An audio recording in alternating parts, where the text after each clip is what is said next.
Good morning and welcome to the Board of County Commissioners meeting workshop of September 24th, 2024. Could we please have the roll call, Madam Clerk?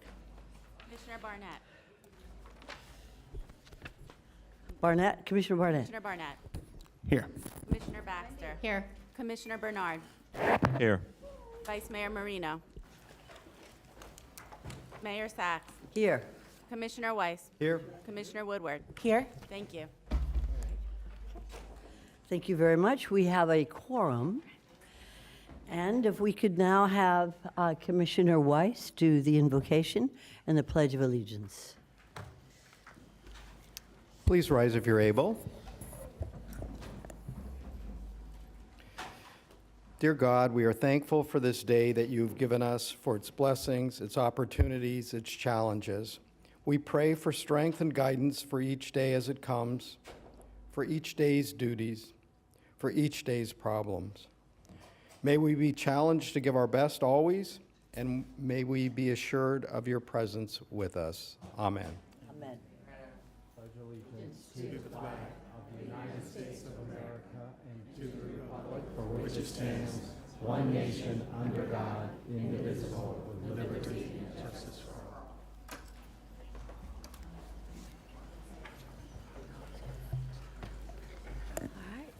Now we're going to go on to agenda approval. Do we have any additions, deletions, or substitutions to the agenda as presented?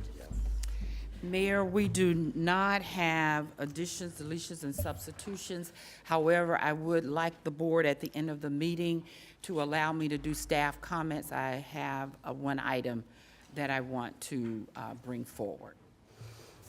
Very good. And could have a vote to approve the agenda.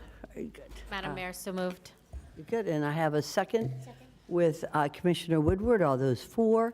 Anybody opposed? See that it passes unanimously, 6-0. All right, now let's go on to the regular agenda, which appears on page 2. And we have a staff report.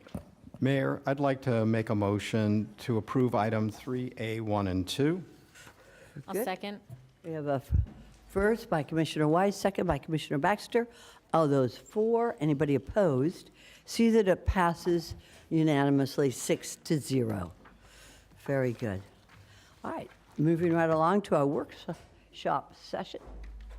And we're going to start with 4A, which is the homeless legislation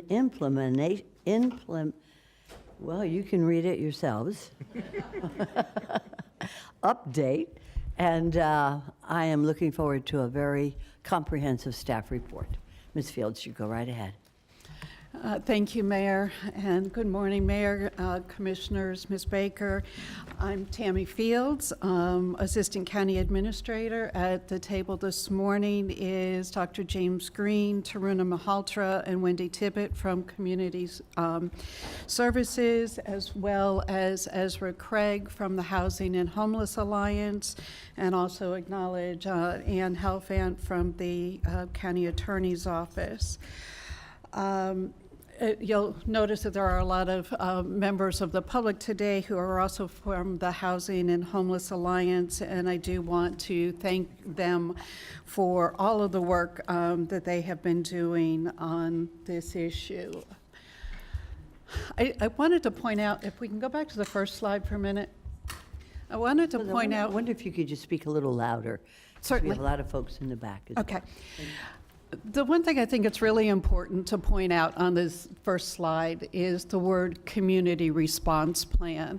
As we go forward and discuss, you will see that how we're approaching this issue on the homeless legislation is that it has to be a community response. It cannot be something that lies solely with the Board of County Commissioners and county staff. This requires cooperation with our nonprofit partners, our law enforcement, our municipalities, developers, and our faith-based organizations.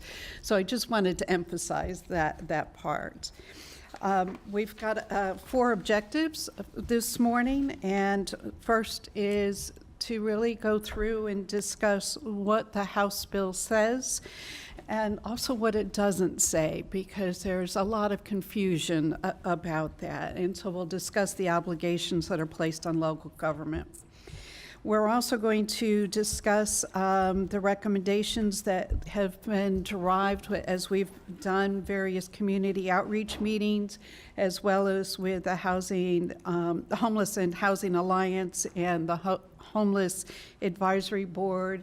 Internally, staff has also been meeting with many of our departments that are going to be involved, as well as working with faith-based entities, law enforcement, school district, business community, and many others.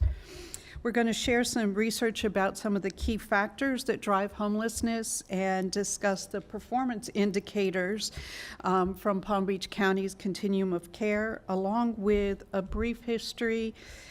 And we really will try and keep it brief, but it is a long history of Palm Beach County and our investments in housing and homelessness. You'll note very quickly that this is not an issue that Palm Beach County has taken up as a result of this legislation. It is something that we have been working on for decades to address the needs. And then finally, we will discuss the Homeless and Housing Alliance's plans to prevent homelessness. Ezra Craig is here to highlight some of that and how we can increase availability and coordination of services. So I want to start with what this law says. And I'm going to quote some of the information. I did send out a memo about a month ago to all of the board members to go over in more detail what we're facing with this legislation. But the legislation does not prohibit homelessness. It does not criminalize homelessness. What it does is it prohibits a county or a municipality from authorizing or allowing any person to regularly, that's a key word, engage in public camping or sleeping on an overnight basis in any temporary location that is not fit for normal habitation. It does not include camping or recreational purposes where permits have been issued. It also does not include people who are sleeping in their cars as long as those cars are licensed and insured and they are in a place where they're permitted to be. The legislation also gives an option, but it does not require, and I think that's one of the points of confusion that have occurred. It does not require a county to designate a property that can be used for the public camping or sleeping. In other words, it does not require that we establish an encampment. And as we've talked with our colleagues around the state, it seems that very few, if any, counties are planning on establishing those encampments. It does not seem that that is going to be the way that anybody thinks it's best to approach it. But I did want to point out that if that was the board's desire to create it, there are a lot of requirements in order to establish such a location. One is that it could only be used for 1 year, which is part of the reason why it's not a really logical approach. We'd have to be looking at this every year. It also requires a certification by DCF. In order to establish it, we would have to make a showing that we had insufficient homeless shelter beds. The location couldn't be congruent to any residential property. It couldn't have any adverse effects on property value, safety, or children's safety. It would have to have minimum standards for safety and sanitation. And we would have to coordinate with Southeast Florida Behavioral Health Network, and there could be no substance or alcohol use on the property. With all of those conditions and it only being 1 year, it shows why that would be a difficult thing to accomplish. There are effects on counties because it does allow after January 1st. The law goes into effect on October 1st, but after January 1st, civil causes of action for injunctive relief can be filed, and they can be filed by residents, business owners, or the Attorney General if there is a determination the county is authorizing or allowing public sleeping overnight on a regular basis. One of the downfalls of that is in the injunctive relief that attorney's fees can be awarded, and that would be one of the biggest expenses that would be incurred in that injunctive relief. It does not allow for damages to be paid to individuals that are bringing the lawsuit. One thing that is fortunate is that there is a notice period that has to occur before anyone could file a lawsuit. They would have to give us 5 business days notice with an opportunity to cure any perceived violation or to respond. One of the things I wanted to do is to emphasize what this law does not say. And it does not, by the law itself, by House Bill 1365, it does not criminalize homelessness. That does not mean that other municipalities or other jurisdictions may not adopt ordinances that would criminalize homelessness, but the legislation itself does not. It does not address daytime sleeping. You know, we've all seen people fall asleep on a park bench or on the beach, and it does not address any daytime sleeping. So some of the attention that's been paid, like on Clematis Street as an example of the individuals that are there during the daytime, it does not address that. It also does not prohibit panhandling. It does not address any private property. And finally, and this is one of the other misconceptions, it does not require a county or municipality to have a shelter bed for every single person who is unsheltered. That is not one of the requirements of the legislation. I wanted to point out that Palm Beach County has had ordinances in place for quite some time that do address the overnight sleeping. Section 18-2 of the Palm Beach County Code says that it shall be unlawful for any person at any time to occupy, lodge, or sleep in an open or private property, in vacant lots, in and under any bridges or structures, in a railroad car, without owning the same or without having permission of the owner. It also does not allow sleeping on any public beaches between the hours of 12 a.m. and 6 a.m. unless you own that portion of the beach.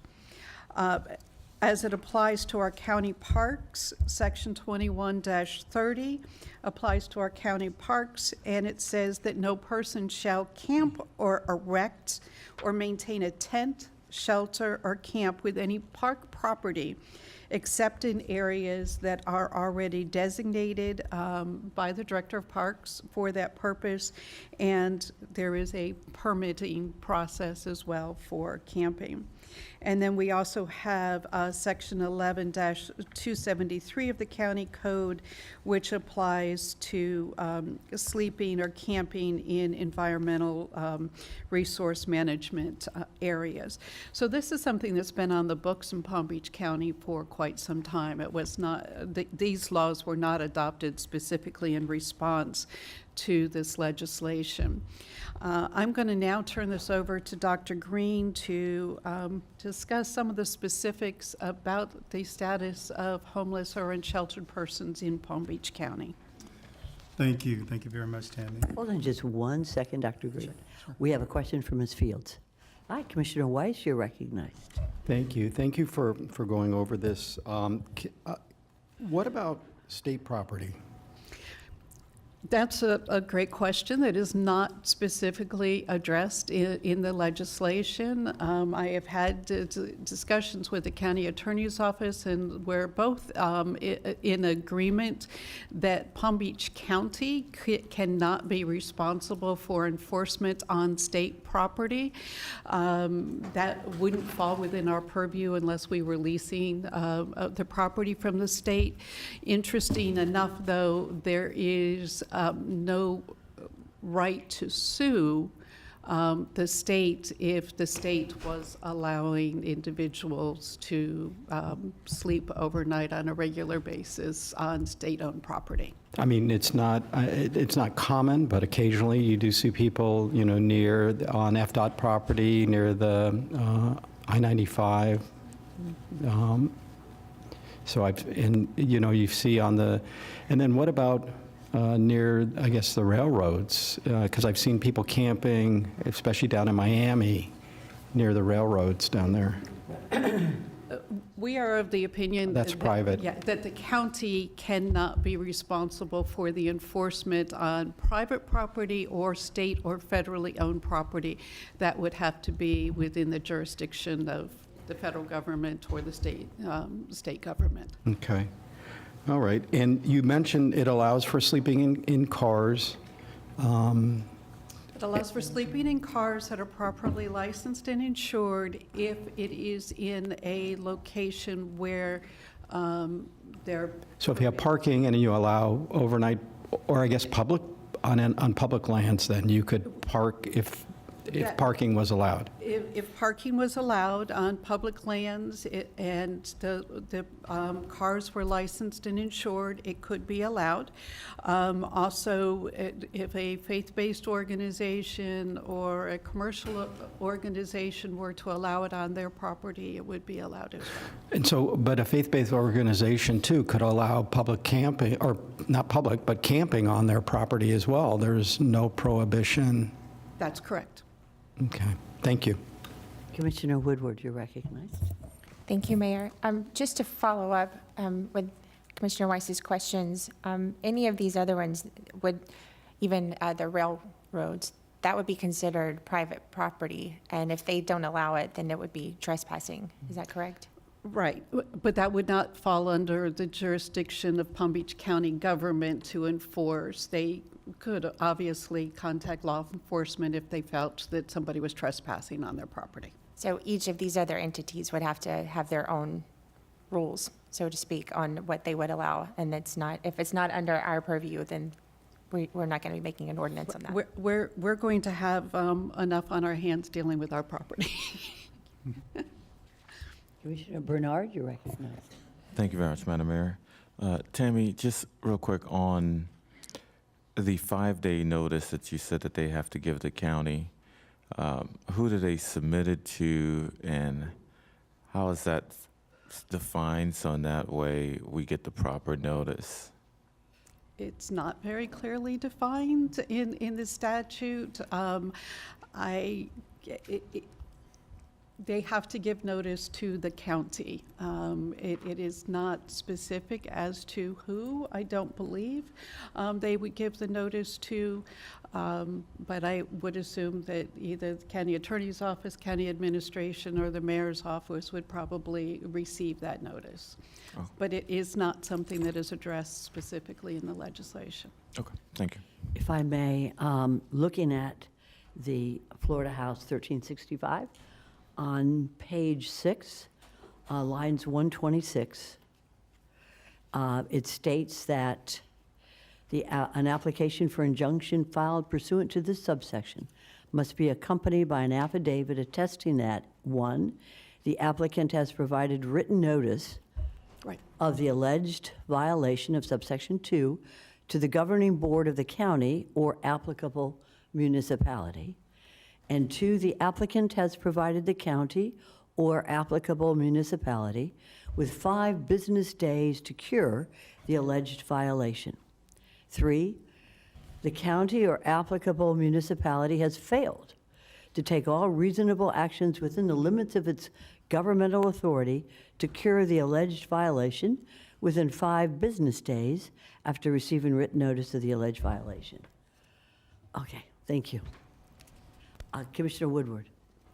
Thank you, Mayor. So does that mean that we could designate a contact, email, phone number, some sort of a contact that is where, as we do an ordinance, if someone wants to send this affidavit in, that we can designate where it needs to go? I believe we are the governing board of the You are the county. right. So it's we, it's us. Well, I mean, Okay, is so- it coming to us or is it coming to, No, it would come to the mayor of the governing board, and I believe we are the governing board. I can see our county attorney shaking her head. So we, as the governing board of the county, would receive notice that we're going to be sued. Okay, Dr. Green, you're on. All right, thank you. Good morning, Mayor, Vice Mayor, Commissioners. So in January of this year, communities across the country conducted the annual point-in-time count to assess homelessness. And in Palm Beach County, the Community Services Department collaborated with the Homeless and Housing Alliance and over 200 volunteers, including law enforcement, to count unhoused individuals in various locations like parks, under bridges, and in vehicles. The homeless point-in-time count, or PIT count, revealed a 14.6 rise in homelessness, with nearly 1,580 residents identified as unsheltered, totaling 2,126. This increase affected seniors, youth, unhoused families, and most significantly, the rise amongst those who are experiencing chronic homelessness. And when we look at the percentage of homelessness compared to other counties by population, Palm Beach County is comparable to other areas such as Orange, Duval, and Miami-Dade. All of them reported increases. In contrast, Broward and Hillsborough counties saw slight declines, yet the proportion of homelessness amongst those are relatively the same and stable, with the exception of Lee County, which may have experienced some unique challenges due to Hurricane Ian. When we look at the root cause of homelessness, extensive academic research consistently identifies housing costs as a primary driver of homelessness. So factors such as rental prices and rent-to-income ratios and home prices show a direct correlation with homelessness rates. When accounting for variables like mental health and addiction, housing costs emerge as a far more significant influence. Studies repeatedly conclude that these other factors play a minor role compared to the impact of housing affordability. In 2023, 90% of families applying for rental assistance earning 30% or less of the area median income were considered severely cost burden. So they were spending over 30, sometimes up to 50, 60% of their income on housing. And over the past 4 years, rising rental rates have coincided with increased homelessness, with an exception of 2020 and 2021 when the moratorium took place. And this graph details, rental rate trends and eviction filings overlaid with homeless counts. So the next section kind of outlines the mechanics of a homeless support system. It begins with the homeless outreach team, who engages unsheltered individuals and families.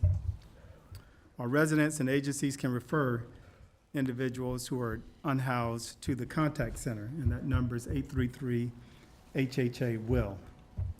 So then case managers assess the need of both singles and individuals single individuals and families, identifying potential family supports or travel assistance to other locations that may have a support system. And so all of this encompasses our diversion efforts.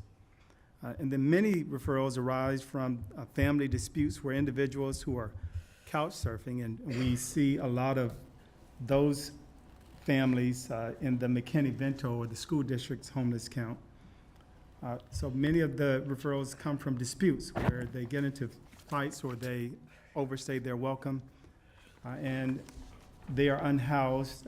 If they are unhoused, then we place them into shelters, and then they'll go into the waiting list after they have been assessed. And so what we try to do, and what you'll see as we go over some of our efforts, is we're going to try to enhance our mediation so that when those conflicts arise for those individuals who are couch surfing, that we can keep them in their homes as opposed to allowing them to go unsheltered. The Lewis Center and the Central County Housing Resource Centers serve individuals, while unhoused families, they find support with Program REACH, which is our shelter run by Adopt a Family, Melissa's Place in Pahokee, and local hotels. And from there, we have providers that assist in enrolling them in our various programs, Rapid Rehousing Program, where we offer partial subsidies, or the Permanent Supportive Housing Programs, which provides subsidies. They pay 30% of their income, and then we subsidize the remaining portions.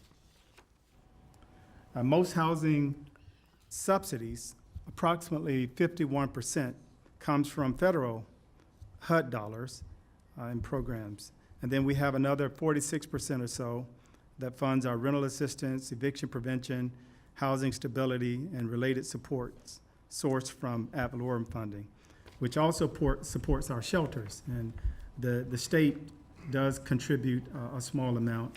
And I think we recently received notice of an award of around $650,000 from the state, which we'll be bringing to you shortly, to help address HB 1365. Dr. Green? Yep. Hi, I'd like to recognize Commissioner Weiss. Okay. I want to go back that last slide.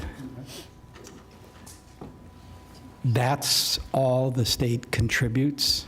Is this normal for every other county? Yeah, we're one of the larger counties, but they don't contribute a lot to a lot of other counties either. I mean, they have the DCF Unified Grant that comes to collaborative applicants. It's a small portion there, and then, no, so they don't contribute a whole lot to this issue. So we send our money up to Tallahassee, and they don't send it back to help us with this. And yet they created legislation, maybe rightfully so, but they created legislation that's going to impact us and basically tell you you're on your own?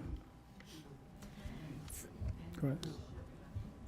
So the $10 million, state did allocate total $10 million, but our share is only $650,000. Out of a $60 million annual budget for this? This is for This- us. This us. is for the department. Right, right. We're spending $60 million between ourselves, half of it from our local taxpayers, half of it money coming back down from the federal government to assist us with it, Yeah, and $600,000 from the state. Yeah, and some of those dollars from the federal government are block grants through the states as well. That's an abomination. Yeah, go ahead. So the state allocated $10 million towards the unsheltered, Statewide. yeah, statewide, over 63 counties, I guess. 67, I'm sorry. 67. So our share of that, we Who just would got. you like to get rid of? Yeah. Which county? We just got word this week that ours is about 638. I mean, appreciate it, one time. but it's, It's a drop in one the time. bucket. right. It's not a recurring, and this is not, as we know, this continues to recur out of our budget and out of the federal budget every year. Thank you. Commissioner Bernard, you're recognized. Thank you very much, Madam Mayor. I'm just staying with this slide. Can you go over the amount of money that we expended in 2023, and then also for fiscal year 2024? Specifically, like I saw that, on line 22, in 2023, we received about $25 million from the emergency rental assistance, and this year, I think in 2024, it was 13 million, so there was like a $12 million drop, but still, it seems like we only decreased our contribution in terms of homelessness by 4 million. So if you can kind of like go into that for us, please. Yeah, so the line 22, talking about the emergency rental assistance program, those are federal treasury dollars that we expend on eviction prevention rental assistance and on relocation assistance now. And so we're seeing smaller allocations. We've expended a lot during COVID, and now those allocations are dwindling. And so that reflects the amounts that we have budgeted for 2024 and we use it for rental assistance. Yeah, and Commissioner, these are not any new dollars. We got it during COVID. We are budgeting it each year and prioritizing our clients. So if, I don't have 21 numbers, but in 21 we spend more than $60 million. We have a very small allocation left for 2025. So currently the goal is to really work with the clients and do case management, work with them on getting them into employment programs, and then also help them with the housing subsidy. Yeah, I think these dollars last until September 2025, and then they are gone. they're gone. Follow up, Madam Mayor. Yeah, go right ahead, And- it's a workshop. So where do you see us going in the future after September 2025 when these dollars will no longer be available to us? We're feeling some of that now because we've increased the screening criteria. We've made it more restrictive, trying to ration those dollars for the next year so that we'll continue to have some supports for the most vulnerable population, seniors, disabled, and households with kids. After those dollars are depleted, we don't have a whole lot of money to assist with rental, and so we've been discussing internally some ways to potentially offset that and to work with our community partners, and certainly encouraging municipalities and others to join us in helping to address this issue. Okay. Yeah. If I could add, one of the things that we're starting to see is also requests from those who are that are in condominiums who are receiving special assessments, and we do not have any funds that have been allocated to be able to address those needs. But that is some of the requests that we are starting to see. Since you brought that up, Madam, Ms. Baker, what can we do in regards to helping some of our seniors who have been impacted by some of these special assessments? Is there a way that do we have any type of funds, like CDBG, any type of funds or ad valorem, whatever that we can do to create a special pot of dollars to assist some of our residents who have been impacted by this legislation? Really, the only option that we have is ad valorem. Our goal is to work with our legislative delegation office and to go to the state, making that one of our lobbying efforts, along with taking it to the Florida Association of Counties, because we're not the only county being hit with this, as you well know. And we need assistance from the state as well as the federal government on assisting our seniors, especially staying in their condominiums with the assessment that they're currently facing. But locally, it's just ad valorem, because all of our funding, we've already put in play and schedule, unless we're gonna cut out some of the other programs that we assist through HUD. Well, Yeah. right now, with our federal assistance and our state assistance, dollars that we receive, it doesn't allow for usage with the condominiums. That it is one of the things that we could request in upcoming legislation, is to allow for the sale or the SHIP funds to have latitude to be able to be used in that manner, but they don't currently allow for But that. please keep in mind that this year, this coming year, we lost about $4 million in SHIP allocation. Yep. The state cut us by that. Yeah, but I know the state just cut us some of those dollars, but, you know, I'm just thinking that, is there a way, let's say we can create a $1 million pot or something, or $1 to $5 million that we can use, you know, to help some of our seniors that have been impacted by this special assessment. I know it's not, we cannot use any federal dollars or state dollars, but if there's a way that we can assist some of our seniors, you know, that could potentially have to lose their home, you know, I think that as a board, if that's, I'd love for us to at least consider and see if that's something that we can work on.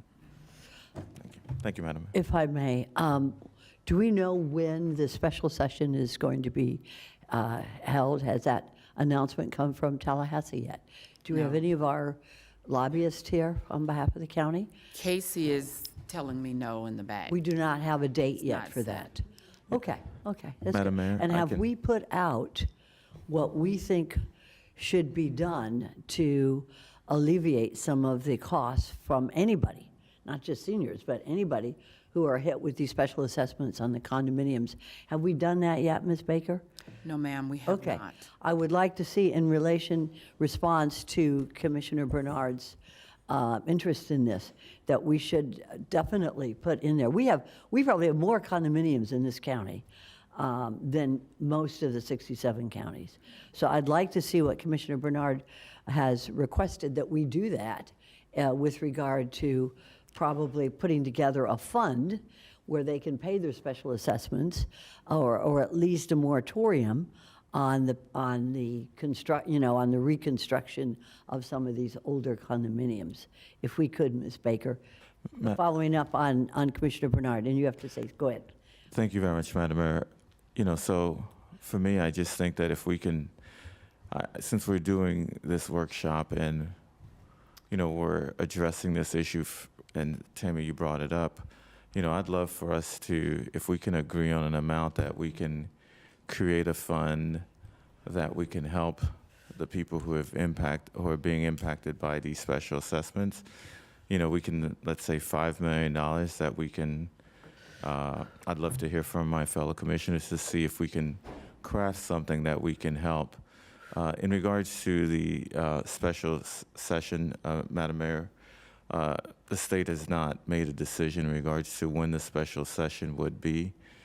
Most likely, it's either would be during the reorg in November, which would be November 19th, or it would be probably most likely it'd be during the week of December 9th through the 13th, which is the next committee week. So in that way, a decision could be made before the end of the year. Very good. Commissioner Baxter and Commissioner Weiss. Thank you, Madam Mayor. We've been discussing quite a bit over the past year, affordability, keeping people in their homes, especially if they own them. And these condominiums are no different. And with these special assessments going to them, I mean, and now we just covered homeless, you know, prevention. And we're discussing how to get people off, you know, the streets, and where are they going to go, where are they going to sleep. This is all part of that.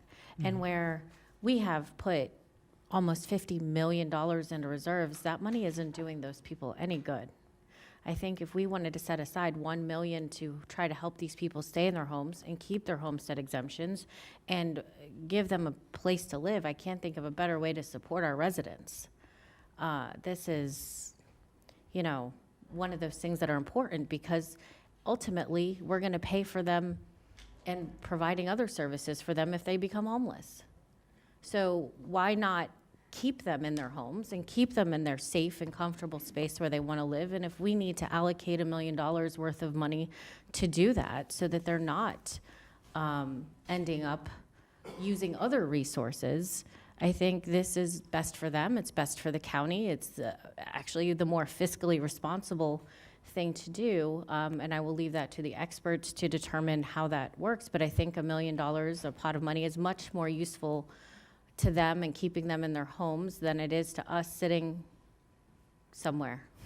Thank you, Commissioner. This is a workshop, so I invite all our commissioners to speak up. Commissioner Weiss and then Commissioner Barnett. Thank you. Thank you, Mayor. Thank you for bringing up this topic, Commissioner Bernard. I think it's important, though, that, and I think in general, I support trying to keep people in their homes, but I do not support letting the state off the hook. Let's understand how this happened. The state created legislation that allowed people that live in condominiums to avoid creating reserves and properly funding those reserves for decades. All it took was a simple majority of the residents to collect no reserves. That's where it started. So the state was derelict in what they allowed to happen. As well, I mean, there's some responsibility of the property owners as well. They chose to vote and not maintain their homes or maintain the reserves that were going to be needed, which is unfortunate. But for those that did pay those reserves, they were taking care of themselves. So I think we need to approach this, and I appreciate everybody's pragmatism, but I know down in Broward, they've had similar conversations, I assume in Miami-Dade as well. But it's not just for the local folks to have to shoulder this. The state created this. They need to help fix this. And whether that's through low interest or no interest loan programs so folks can continue to stay in their homes and get the needed repairs. But that's what this special session is about. I don't have a problem with setting aside a small amount of money, but that's going to be a Band-Aid for very few people. I mean, we're seeing assessments of tens of thousands of dollars. In some cases, I've read about hundreds of thousands of dollars on some of these units.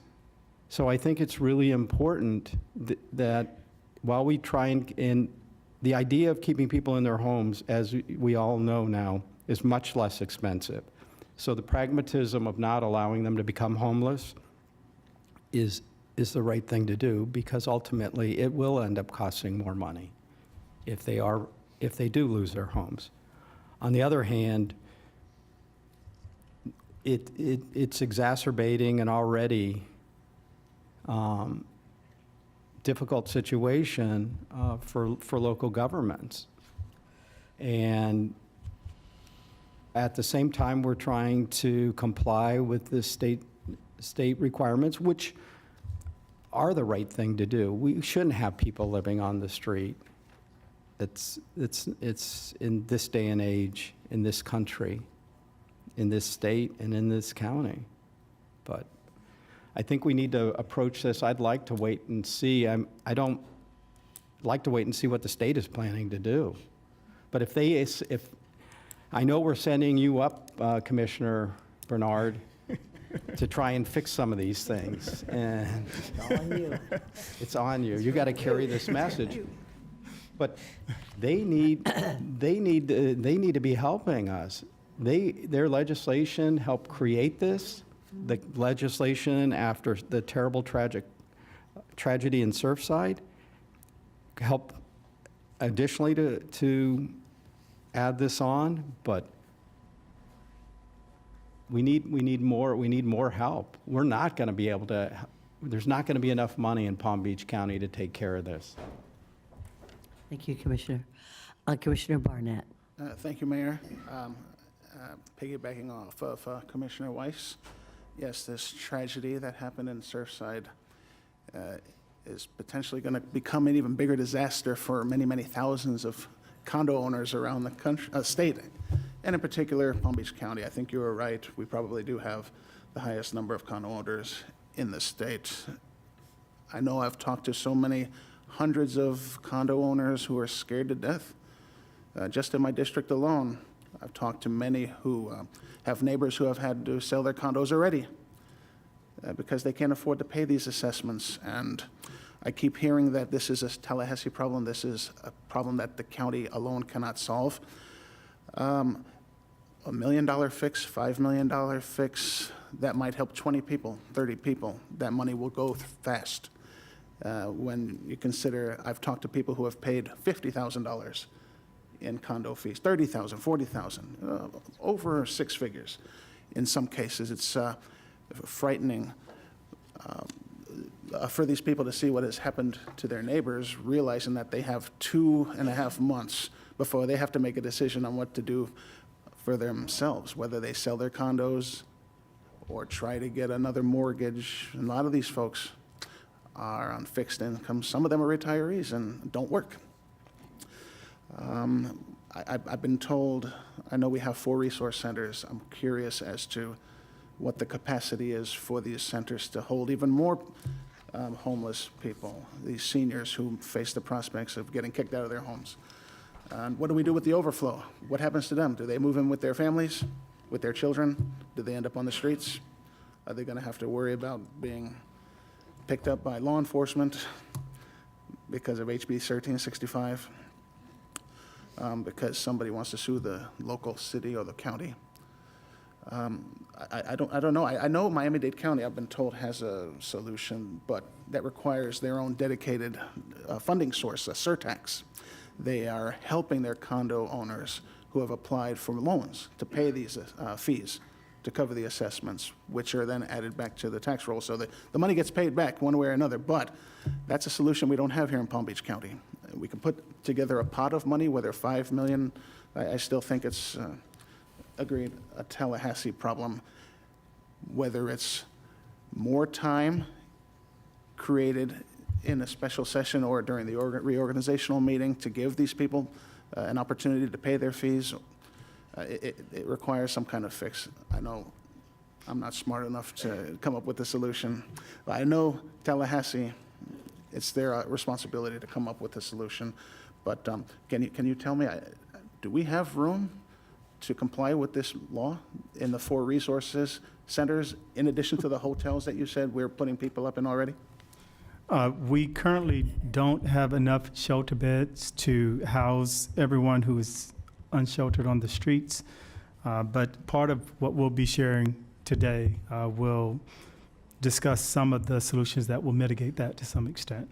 And we did meet with the Legislative Affairs team, and condo fees was a part of that discussion in terms of policy recommendations that we think will help address this issue here locally. Ms. Baker, you said the only solution we may have is ad valorem. What does that mean exactly? Well, again, as I think Commissioner Baxter stated earlier, if, depending on how much you want to allocate in a pot of money, it would come from the general fund contingency, because we don't have dollars allocated for other, for this particular purpose. But as we all recognize and have read in the newspaper and also heard on the news, we're talking substantial dollars that these individuals will need in order to retain their structure. And so again, extending the time, which is not in our hands, it's in the state's hand, but whatever dollar amount the board tells me, that can come out of general fund contingency. There is a reason to have a decent reserve. I'm not going to sit here and tell you it's not, and I'm going to always push for that.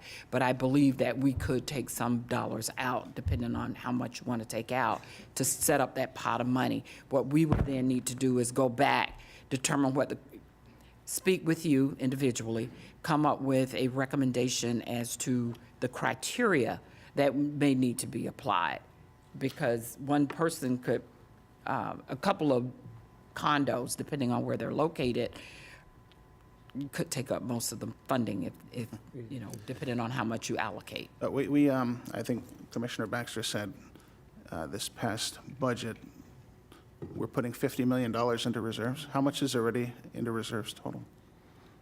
I don't know off the top of my head, I And- don't and remember, but I can get that answer right quick. I think if we used every single penny in reserves, we wouldn't be able to help all the people just in my district alone who face the prospect of getting kicked out of their homes.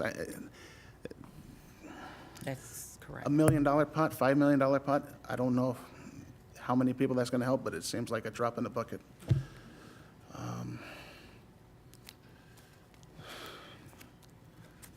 All right, that's all I have for now. Thank you. Thank you, Commissioner. Commissioner Woodward, and then Commissioner Baxter. Thank you, Mayor. Sobering morning. To go back to talking about this pot of money, the first question that I wrote down was, do we have any idea how much money right now all the condos in this county are being assessed and reserved dollars? Do we have even a? No, we don't. Yeah, there's no way for us to know this. So, and if we were to put some money aside from this, the only way I could come close to supporting it was it would have to be some sort of a loan. Are we allowed to do something like that with funds that come out of ad valorem? If we were to create a pot of money?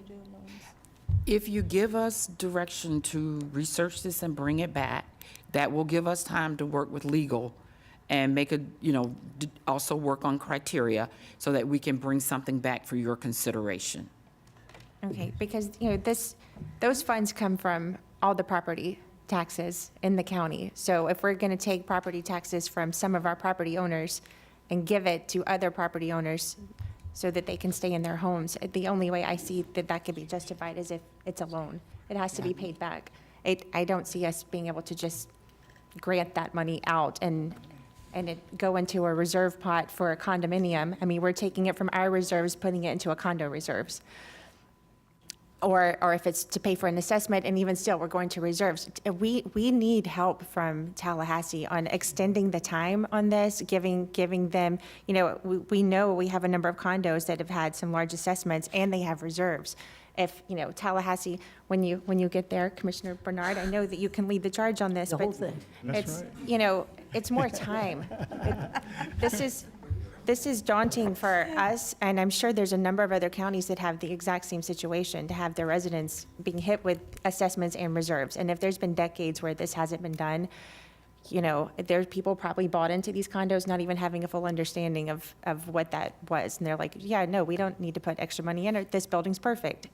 So this is a big ask. And if we're going to move forward, I would request that you come back with us with some criteria, and it would have to be a loan. I can't see giving taxpayer property tax money to go into condo reserves. So, May I ask our staff, we need statistics.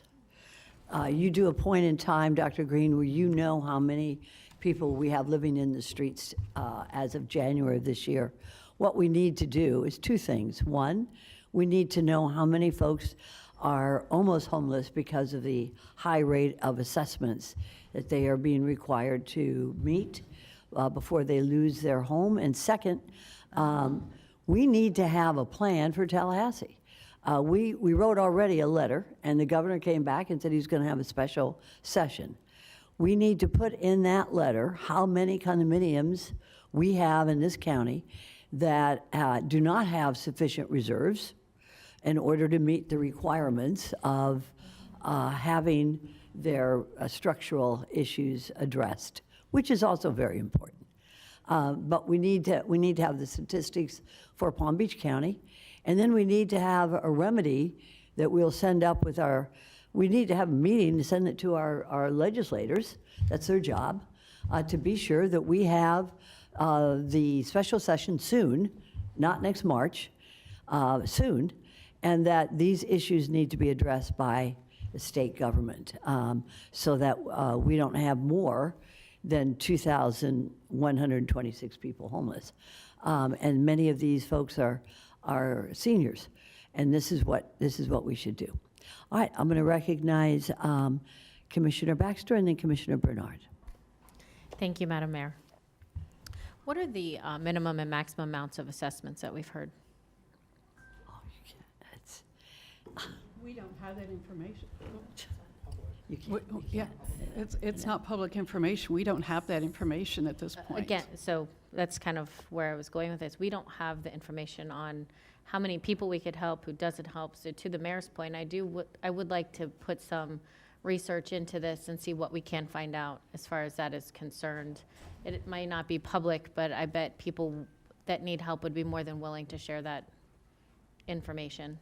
Also, I would like to point out that, you know, I do agree that we do need help from Tallahassee. I do agree that condo owners probably should have maybe planned a little better for the future. But at the end of the day, blaming people isn't going to solve the problem, and it isn't going to help the people who didn't participate in some of those decisions to help stay in their homes. So I don't agree with waiting until Tallahassee does something before we step up. That we shouldn't be dragging our feet. I think we should be proactive. We shouldn't just sit back and wait for somebody else to solve our problems. I would like to see us start the process of putting something together. I do agree that I like the idea of low-interest loans. I would not agree to maybe just setting a max amount per person too, and then anything above and beyond that be a low-interest loan, so that those taxpayer dollars are paid back, so that we can also help the most amount of people. If we are going to do that, you know, I'd like to see what staff can bring back to us in setting up some parameters around the dollars, and to ask if we need to set that specific dollar amount today, or if you'd like to bring us a figure back. Administrator Baker, would you want us to choose, or would you like to bring back to us some figures and how that looks? It would be Anywhere helpful between if the you 1 and choose. 5. It'll be helpful if you choose. If you tell me 5 max, then we'll deal with the 5 max.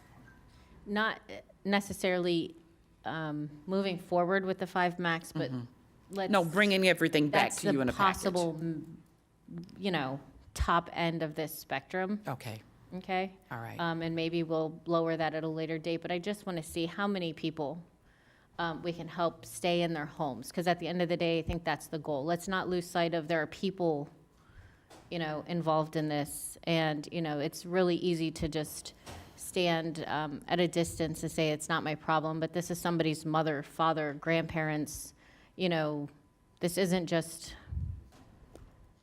I can't express enough how important it is to try to keep people in their homes, especially when we say, oh, you know, it took a majority of the association to vote on something.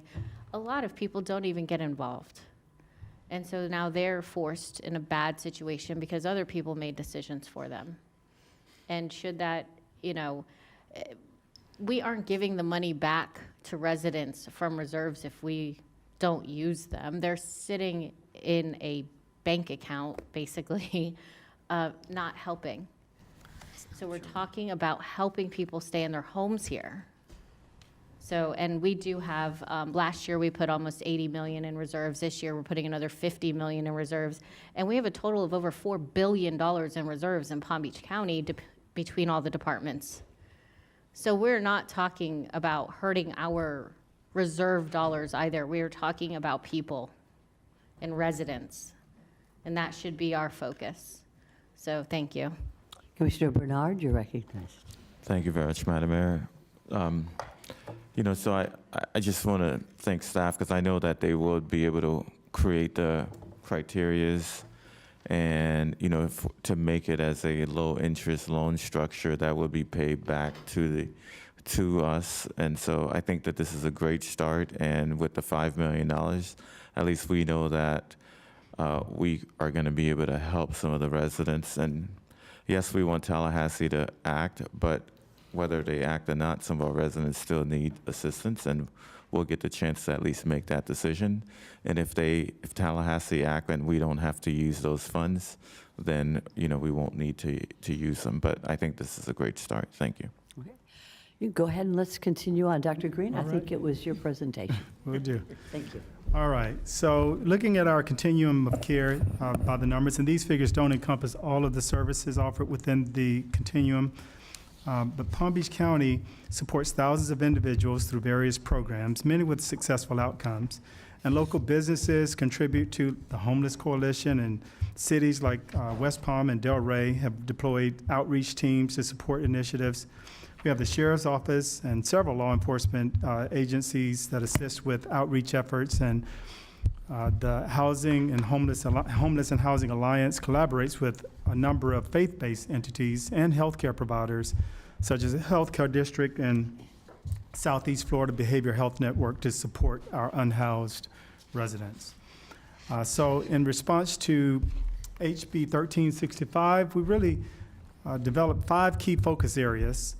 In subsequent slides, we'll explore our efforts to prevent homelessness, enhance public awareness, increase the availability of temporary and permanent housing, improve coordination within the system of care, and leverage technology for a better service delivery. A little bit more about prevention. Approximately 65% of individuals encountered during the last PIT count reported experiencing homelessness for the first time, making prevention a top priority.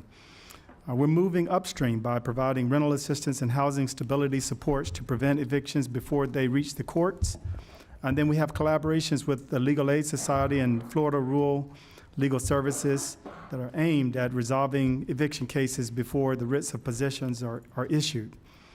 The Homeless Advisory Board and Homeless and Housing Alliance have developed some policy recommendations to mitigate evictions and prevent homelessness. And again, we met with the Legislative Affairs team several weeks ago and went over some of those recommendations.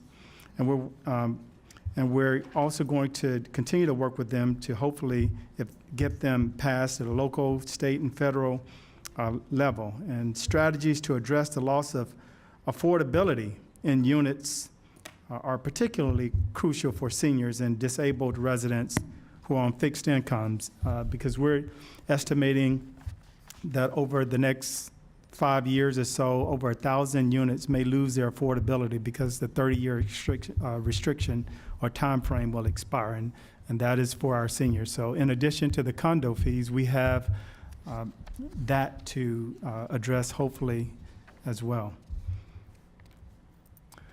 As far as the public awareness campaign goes, developing a comprehensive public awareness campaign is essential to educate the community about HB 1365, as we previously mentioned.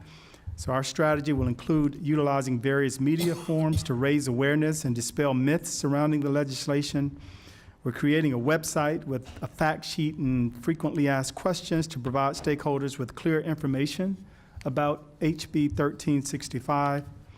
We're collaborating with public affairs to implement this campaign, which includes marketing materials, signage in public area. And so Tammy is holding up one of the signs that has been developed that we'll use to educate and raise awareness about this issue. And so this will be placed strategically in areas where homelessness is more prevalent. We're also looking to train county employees, such as like code compliance officers, library staff, and others, rangers, others that interface with unhoused individuals. And this training won't just be internally. We're extending it to external partners as well, like healthcare providers, law enforcement, municipal leaders, businesses, faith-based organizations, and other service providers. It'll play a critical role in raising awareness about this legislation and the collective responsibility our community has to address this issue. It's really vital for everyone to understand that homelessness is not solely a government issue. It requires a united community effort. And so now I'm going to pass it over to Wendy Tippett, who will review some of the history of homelessness in Palm Beach County and how we've looked to address it. Good morning. I'm so old, I remember all of this. So what is the history of homelessness in Palm Beach County government. Palm Beach County nonprofit first received a demonstration grant from HUD in 1992. It was Adopt a Family. It was a 4-year demonstration grant, and out of that, the HUD COC grants were formed. Palm Beach County got involved under the leadership of Rebecca Gregory in I know, look, you remember too. We're all that old. In 1996. And at the same time, the homeless outreach team was born, which had never been done in Palm Beach County. As homelessness continued to grow, so did the role of government, of Palm Beach County government.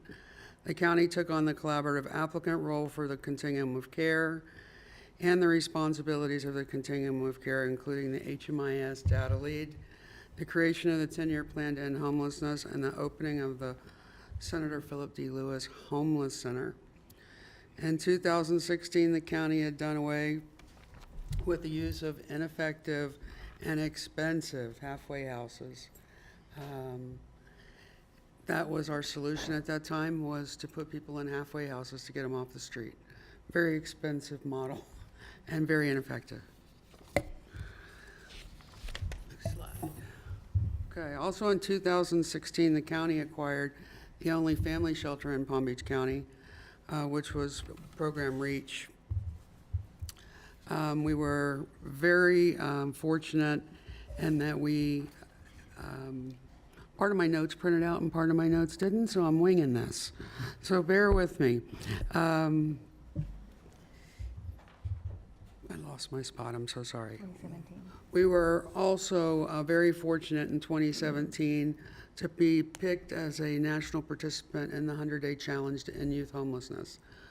It was a really tough program to pull off, but through the Continuum of Care, the Homeless and Housing Advisory Board, and the HHA, we managed to serve 121 youth, house 121 youth in 100 days. We continued it into year 2, and another 204 folks were served. And youth in HUD's world is 18 to 24, with or without children. By 2018, the 10 to end, or the 10-year plan to end homelessness, was winding down. We'd met every one of the goals with the exception of putting 2,000 units of housing online every year.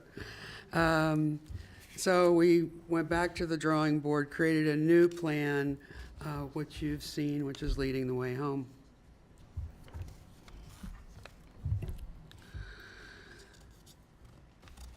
Also during this time in 2019, things really began to pick up, and we received a HUD demonstration grant for ending youth homelessness through HUD. We launched a call center the next year with 2 different numbers. One is CSD WILL, which is for prevention, and the other is HHA WILL, which is for homelessness. Also during that time, which was right at the beginning of COVID, we saw Tent City pop up in John Prince Park. And it grew and it grew and it grew, and it took the whole community to serve Tent City, to make sure that that was, didn't get out of hand, so to speak. I know people think it was already out of hand, Ms. Baker. No, I'm just kidding. But we managed to move all of those folks into the Annex Center out in the Western community, Fairgrounds Road facility at the Annex, until we could build the Housing Resource Center 2, which we were opened this year, actually, and closed the Annex down. We went from 125 beds in the Annex to about 65, 70 beds in the new facility. But we had agreed that we would shut down the Annex when we built that facility, and that facility was returned back to PBSO.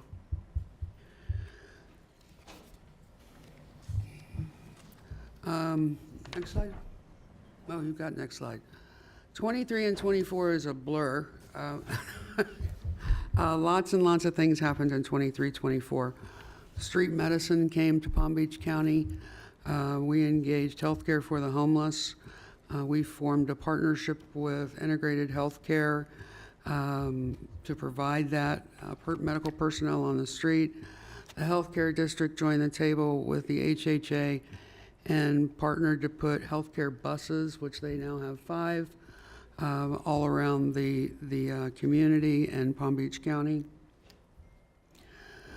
Over the last 25 years that I've been doing this, the amount of partnerships that have been formed, when I started this way back when, housing authorities were not at the table, healthcare wasn't at the table, law enforcement wasn't at the table. We were kind of lone wolves, and Palm Beach County joined. I was with a nonprofit at that time, joined the nonprofit world and saying every resident has the right to be housed.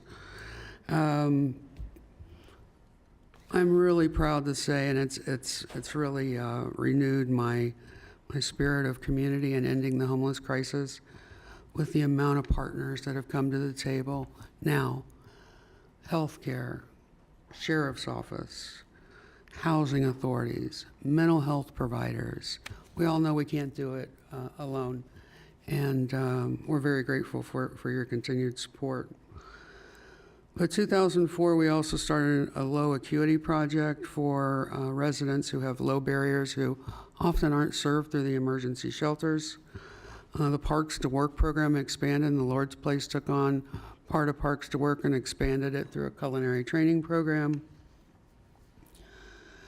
We have expanded mental health services into every facility that we have. And again, the 74-bed homeless resource center, the Housing Resource Center, opened behind the Mid-County Senior Center in Lake Worth. I only have one more slide, guys.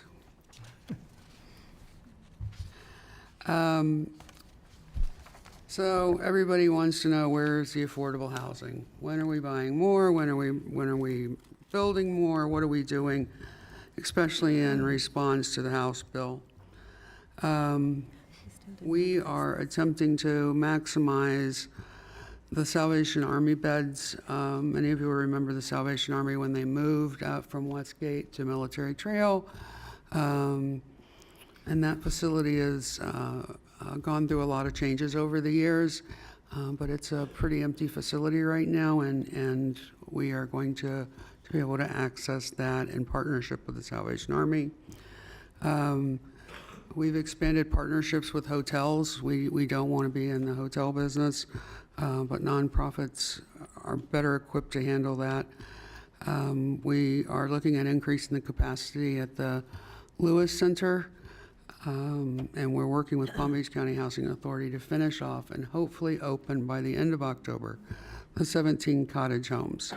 And I encourage you, if you haven't been by them, please go by them. They're very colorful. Have you seen them? No? They're very nice. And we are trying to expand our partnership in the recovery communities as well, especially because one of their main goals is housing.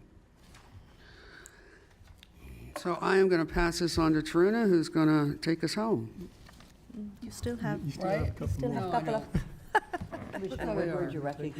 No, you can do it. Anybody have any Thank you. questions? I did have a question. Thank ma'am. you. You had in 2008, there was the 10-year plan to end homelessness. Yes, ma'am. I was hoping you could tell me a little more about it, because I know we have the chart on page, slide 7, that shows where we were in our point in time count. And 10 years later, it was about a 40% reduction. And it's been creeping up ever since that 10 years passed. So could you? Yeah, so the 10-year plan was created by the group of nonprofits that had been serving the homeless community for a very long time, really since 1990.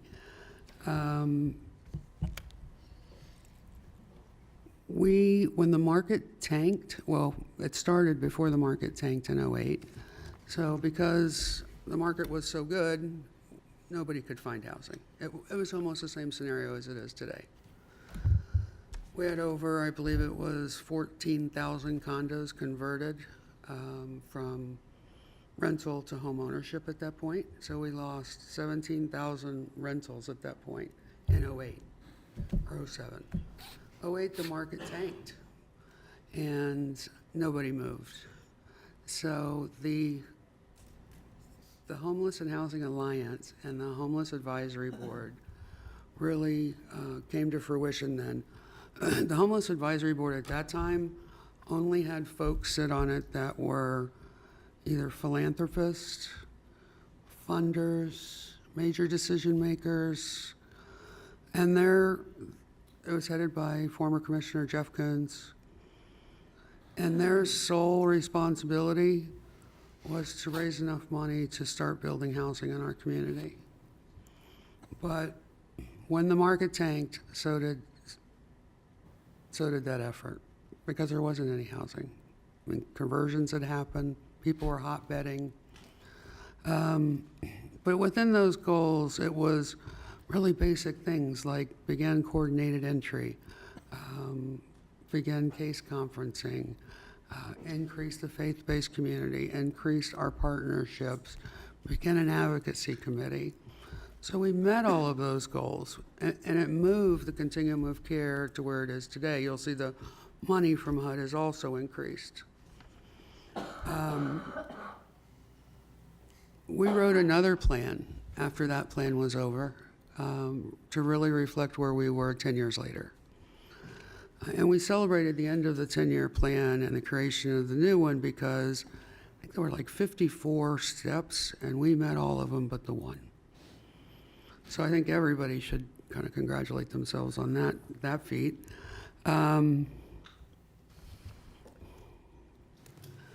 Just because our point, I want to be clear, just because our point in time count says we have 2,100 people on the street and in shelter, that is one snapshot of 24 hours.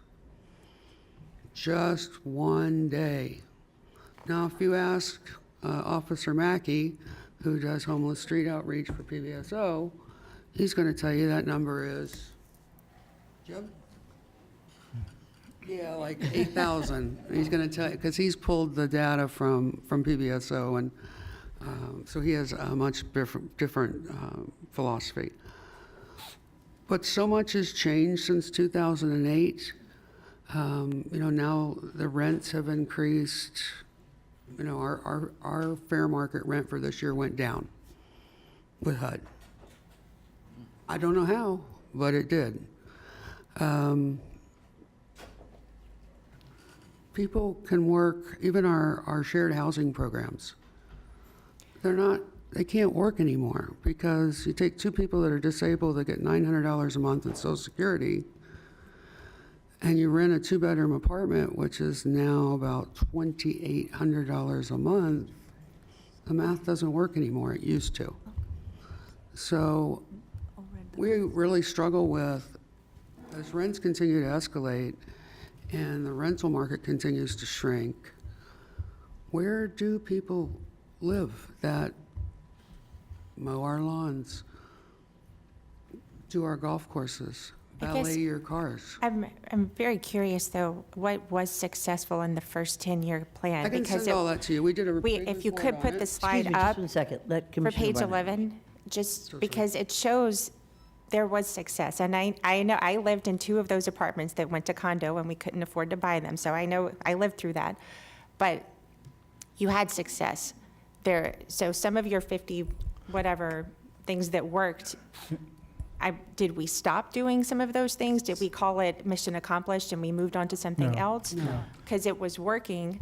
And yes, we've had a couple of years of inflation now. There's no question. Everybody is feeling that. But you had success. And I would like to know what was successful in the first 10-year plan that's not being successful now. I think a lot of it had to do with the infrastructure that was developed and the supports that were developed in the county. We brought on the Lewis Center in 2012, which is a way to begin to shelter individuals, and we continue to work with our community partners to have a more coordinated system of care. We expanded partnerships with our faith-based community, with our business community, with the Smart Landlord campaign, and created more affordable housing there. And so all of those things were, I think, helpful in addressing homelessness and bringing it down. Even though it fluctuated here and there, it was helpful. And then in 2020, after COVID, we saw the prices, just jump really, really significantly. And it certainly, from what we can see, has had its toll on people's ability to maintain housing, even with, the loss of jobs and not recovering fully from that pandemic. So that's my assessment. One other thing that, to note is that from 2020 to 2022, there was moratoriums on evictions. And that also brought the numbers down that because of COVID, people were not, could not be evicted when they were not paying their rents. That has expired, and after that expired, we're seeing the numbers increase again. Commissioner Barnett and then Commissioner Baxter. Thank you, Mayor. Going back to point in time, Wendy? Yes. This past year, I had the opportunity to participate in my first point in time count. We rode along with PBSO, including my staff, and we were escorted by your cousin, Commissioner Baxter. He's a really cool guy. Huh? It's my uncle. Your uncle, Cousin. I'm sorry. You said that the count revealed 2,100 homeless in the county. That's up from 1,855, I think, representing a 14.6% increase in homelessness from last year to this year. But you said that's just an estimate, a snapshot. Do you have any idea, correlating that count with the data you have, what the actual numbers might be? And I know you said your philosophy on counting differs from Mackey's, Deputy Mackey's, and PBSO. HUD used to allow us to use a 2.5 multiplier. So I have always stuck in my head with a 2.5 multiplier. So 2,100 times 2.5, okay. Which still falls short of deputies' estimates. Does the count, I remember when we went out and counted the people, we were counting them on the streets, behind buildings, next to dumpsters, loitering in front of 7-Elevens and convenience stores. Does that not include people sleeping in cars? It does. It did? Okay. Or people couch surfing, No. living with relatives? No. So the number is just an estimate, could be a lot higher. And you think it could be higher than the 40, whatever, 2.5 times 2,100 that they counted? Yeah, I don't. We don't include couch surfers because it's not a definition that we can use with HUD, so we don't use couch surfers. Okay, they are housed, I guess, technically, but still homeless. All right. Appreciate it. I just want one more question. You mentioned the cottages that are opening. Are those the ones at Military Trail, Prosperity College? I pass them every day. Do you? Yeah, that location is about a quarter of a mile north of where I live. Okay. They are pretty and colorful. They are very colorful. Do you have any idea of when the ribbon cutting will take place? The end of the month End of is the month. is what we're October hoping for. 31st. In October. Yes. They At look the end like of October. I'm sorry. they look like, I know some developers build housing out of shipping containers. These aren't shipping containers? They look like it, but still, they look really nice. We are partnering with the West Palm Beach Palm Beach County Housing Authority. West Palm West Beach. Palm Beach, okay. But we're also partnering with Palm Beach County Housing Authority on the shipping containers. That is on 45th Street, Right. Legacy at 45th So we Street. are branching out and being creative, working with our partners. And so this will be, I think, our first development, working with the Palm Beach County Housing Authority with the shipping containers. Okay, thank you, Bert. Thank you, Wendy. Thank you, Commissioner. Commissioner Baxter, you're recognized. Thank you, Madam Mayor. I would like to ask Deputy Mackey to join us. Clarify a few things. We keep hearing your name.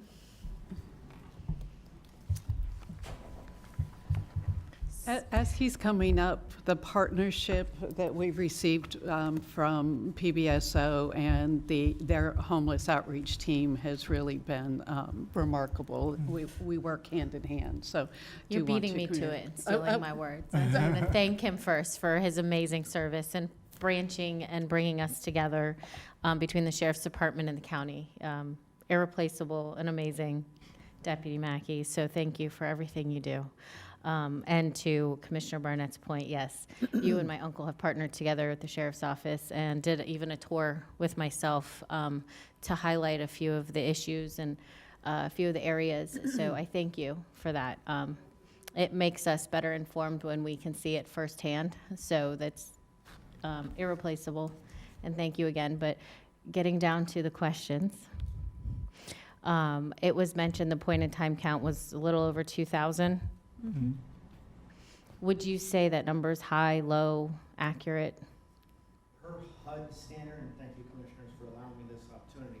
Per HUD standards, what the community services have to go by is very strict what the definition of homelessness is, whereas our definition of homelessness varies extensively compared to HUD's. So I would not say that 2,126 is accurate. I would say it's a lot more. Off of the HUD standards, we have the McKinney-Vento, which puts couch surfing and some different things in there, and they're close to 6,000, I think, this year. And is that because they don't have a permanent place of their own? That's the way it's stated in McKinney-Vento. Okay. And my next question was back to one of the, what I had referenced earlier. How much in resources do we spend per homeless person annually in this county if they do not have a place to live? If Dr. Green, correct me if I'm wrong, between $35,000 and $45,000 in resources Per year? per year per person. Per person. For chronically homeless individuals. Chronically, yes, the ones you see on the street corners. We also have logged 3,007 calls in our dispatch center, just reference homelessness. And so that's why I stress keeping people in their homes, and the fiscal impact of allowing them to then become homeless is much greater. And so I thank you for the information. I thank you for your service, helping our residents, and really branching us with the Sheriff's Department. Thank you. Absolutely. Thank you, Commissioners. Thank you, Madam. Thank you, sir. You're excused. Commissioner Woodward. Thank you. Just for my own clarification, when you say chronically homeless, can you tell me what that means? Yeah, so they're homeless for 4 or more times within a span of 12 months, or they've been on the street for a long period of time. What research has shown is that, a year or more. What research has shown is that, and we did have a significant increase in the number of chronically homeless individuals this time. I think it was the largest percentage out of all of the groups that we measure. And research has shown that they're consistently interfacing with the emergency rooms, with our jail system and other services, and it's very costly. Research has also shown that if you can just house those individuals, then the number of interfaces between those systems go down pretty dramatically, around 65%. And so there's a tremendous cost savings, return on investment by just simply housing the chronically homeless individuals. And do we have the count of the chronically homeless? We do have it in our point in time count data. I don't have the exact number. I believe it was around 500 or so, if I can recall. Out of the 1,583, I believe about 500 of those were considered chronically homeless. So about a third? Yeah, something like that. Okay.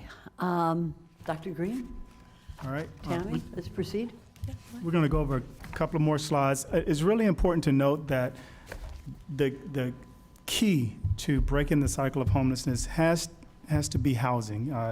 We have to figure out a way to increase the availability of temporary and permanent housing. And so we're looking at options, looking at motels and hotels that can be acquired and turned into single-room occupancies. There's one in Belglade that the board has already approved, and we're working on that. There are a couple of more that are in the works. You'll hear about that in the future.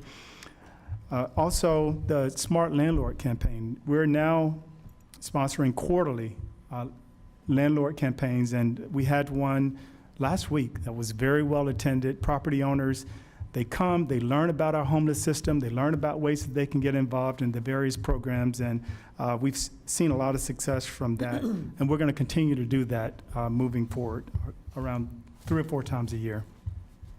Also, really getting our faith-based groups involved, especially those who have land. There are a lot of churches with a lot of land, and to the extent that we can help facilitate their awareness and understanding about how to, build affordable housing on that property, and and connect them to resources to help do that, we want to do it. And so you'll see that on October the 19th, we're bringing our faith-based community together to discuss that issue, and again on October the 9th, and that is facilitated from the Faith in Action group for Palm Beach County. We also want to continue to enhance our collaboration with the housing authorities, which has been good, and Habitat for Humanity. We want to make sure that as new affordable units come online, and those set-aside units, we have direct access to them through referral rights. That's going to be a key component. And look at assisted living facilities and others, and expand our partnerships with them, because we have a lot of individuals who are not, they can't be on their own, and they're not going to be appropriate for housing. And then, of course, the development of cottage homes, more cottage homes, looking at scattered sites. Of course, Mayor, we've been out with you looking at sites and looking at a number of options, had a number of presentations and concepts that we're exploring to get more temporary and permanent housing online through the use of cottage homes. And this just gives an overview of other ways that we are trying to increase availability of our temporary and permanent housing. Room sharing, probably about 70% of the people that we place are doing room sharing, meaning they're sharing rooms with other individuals who are unhoused. Relocation to support systems within the county and outside of the county is key, that whole diversion strategy. Making sure that we have a more seamless process, moving people into treatment facilities so they can get the help they need, and then working with them as they transition out to help stabilize them. We're pushing for more medical respite beds for those individuals who have medical needs, can't be on the streets. It's very costly, as we mentioned. Placement into sober homes, so to enhance our partnership with the managing entities, Southeast Florida Behavioral Health Network, to make sure that if they're unhoused and they have mental health and substance use disorders, we want to make sure that they can possibly go into those transition homes and then into a permanent setting. We have our current housing system and partners that we work with, and there are just a number of other strategies that we're looking at to increase the availability of temporary and permanent housing here in the county. And so now I'm going to turn it over to Taruna, and she's going to share some other strategies around enhancing coordination and leveraging technology to improve our system. Thank you, James. Good morning. So the goal is to enhance coordination between all the system partners. Ending homelessness requires housing combined with types of services supported by various programs. The delivery of treatment and services to persons experiencing homelessness are included in the activities of many partners who are today in this room. And you will hear more from Ezra about some of the recommendations from the task force for addressing homelessness. In addition to this enhanced coordination, we are also working very closely with school board, especially with McKinley-Vento families. Our focus is more for the category 1, which is the definition of HUD, the one which we follow for homelessness. We have made a significant progress with school board by adding the consent to their forms that allows us to look at the data, map the data, and prioritize those families. So the one we have a consent from the families, we were able to house more than 90% of those families this year. So definitely this coordination works if all the partners work together. And as you all know, criminal justice involvement among people experiencing homelessness remains a significant problem. We are a community framework for criminal justice, and mental health is one of the enhanced coordination goal for us. We are hoping to have specialized courts to address the needs of persons with mental health, and then smooth transition to the treatment facilities, and then allows us to diversion from the criminal system. So these are the coordination which James and Wendy talked about it, working with the faith-based entities, with health departments, making sure the folks who are on the street, they are document ready. Having them document ready really helps us to get them housed quickly. We have limited shelter beds, so we really want to make sure the people coming in the shelter, we are able to get them housed quickly so that we can get new folks on our shelters. Some of the efforts we have already, like Wendy talked about it, all of these efforts are part of our 10-year plan. And another thing which we have been working very closely is with the career source, making sure the folks we are serving, they do have opportunity for employment, or they have the skills to get employment. Currently, the Lord's Place and career source, they work with our shelter clients. So then as soon as they get in the shelter, we start working with them on the soft skills. So by the time they are housed, we get them employed.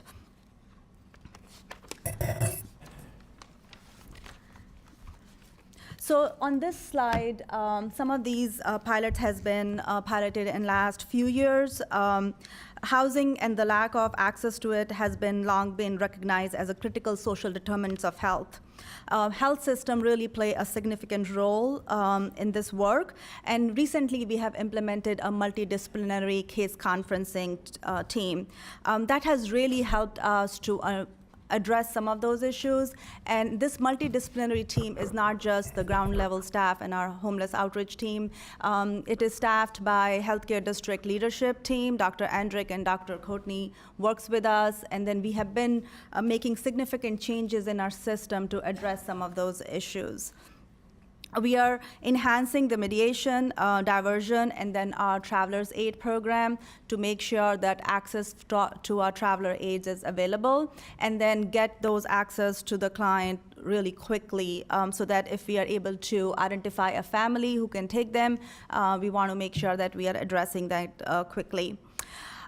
We have also enhanced our partnership with 211. That transportation has been identified as a significant barriers for years. Now we do have a lift program. All of our homeless outreach providers and our staff has access to it, so that clients can get to their doctor appointments or to any other needs they have through our 211, and that service is also now 24/7.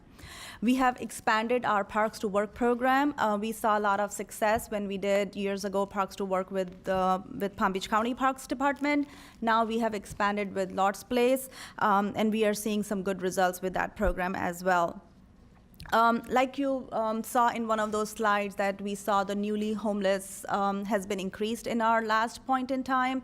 So we have been putting a lot of emphasis on making sure that there are funding available and program available for the folks who are low in the acuity.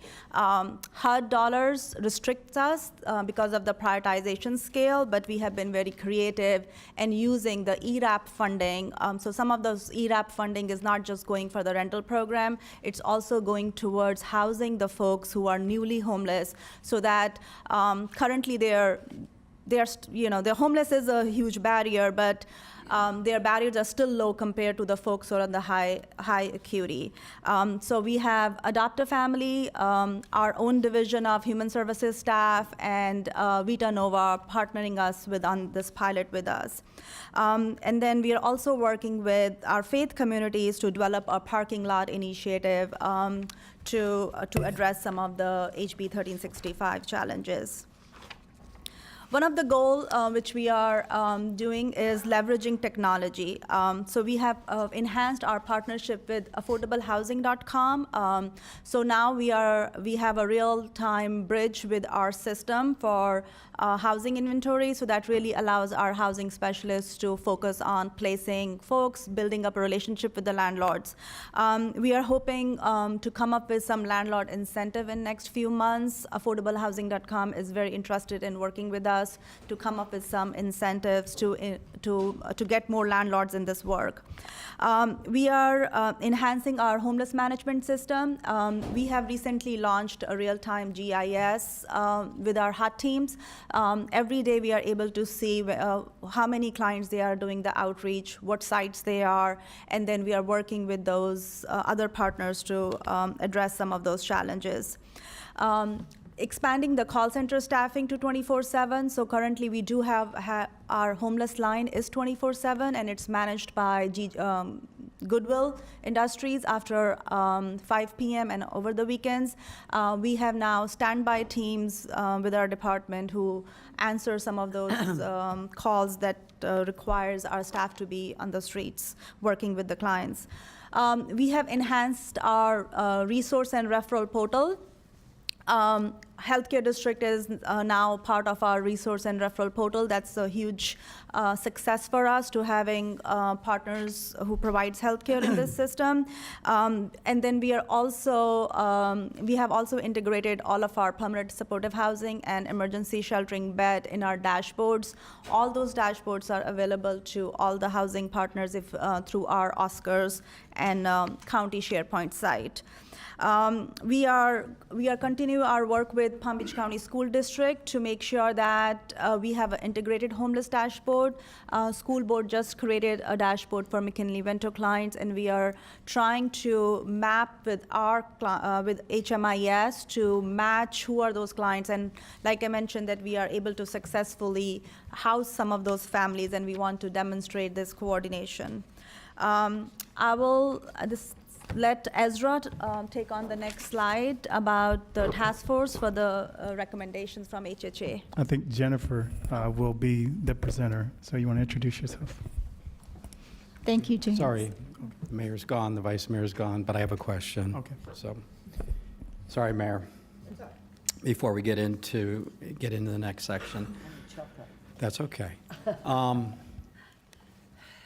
So, you know, we're talking about, you know, housing, and there's a couple points I'd like to talk about. One is, you know, we're looking at additional housing units, right? And so, and this really is for you, Tammy. I wonder, I know last week at the end of the meeting, we had an item come up that was not budgeted for, potentially to purchase a hotel.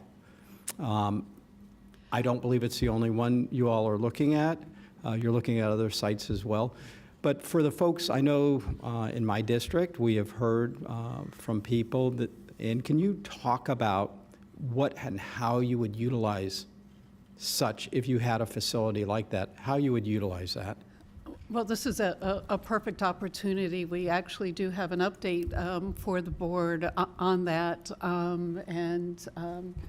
If Ismay could come up, but as far as how it could be utilized, it would really depend on the unit, where it's located, what transportation is nearby. What we're thinking is to be able to utilize it for single room occupancy. So that is a great solution for those for seniors is one of the areas where single room occupancy, where there's a little kitchenette, there's a individual restroom, but then there's also surrounding support services.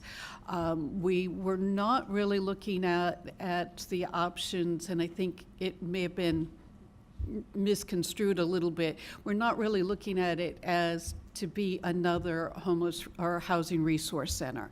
It's really to have temporary and permanent housing supportive housing options available for the. Can you explain what supportive and what all that means? Particularly with permanent supportive housing, what we're referring to is individuals who need to have some wraparound services, whether it is assistance with job placements or being able to navigate social service programs, but having those resources available on site, but have a permanent place to live, not just a temporary shelter like our housing resource centers.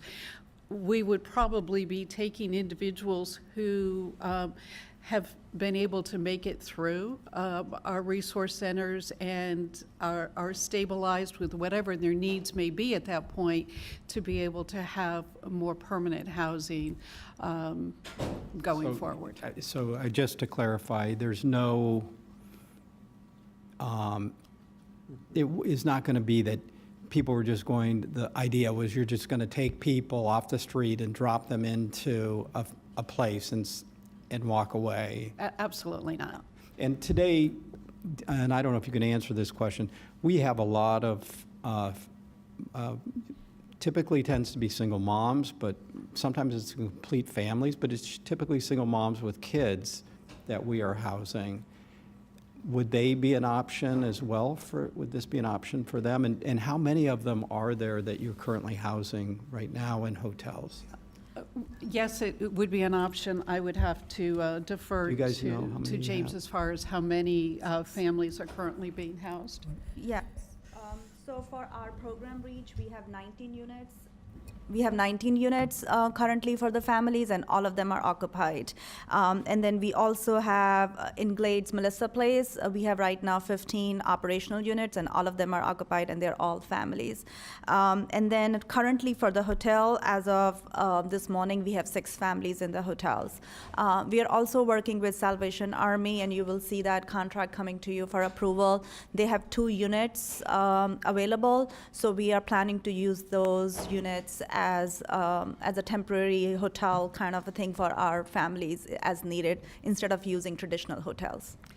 But we also do a lot of partnering with Adopt a Family, who helps not only that immediate need, but planning and assisting the families on a longer-term basis. Okay. Also, in thinking about some of the other barriers, and in the cottage homes, we've talked a little bit about, to replicate them is probably not, it's not feasible based on what those cost, and to do it at any kind of scale. What other thoughts and ideas? I know I've talked to people and I think you and I have talked about this, where you have a shared,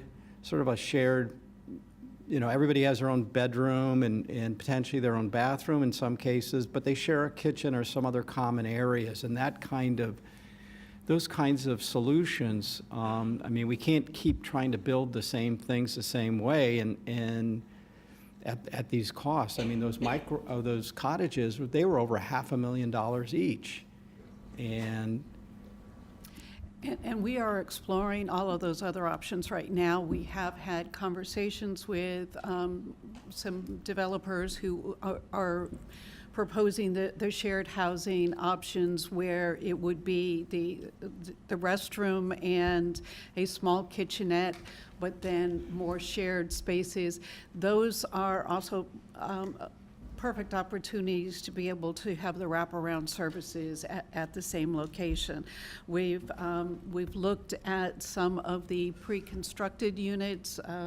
Dr. Green and I went on a visit last week, and that is one of the options that's being explored in various places in Florida right now, where multiple units could be placed on a smaller parcel of land.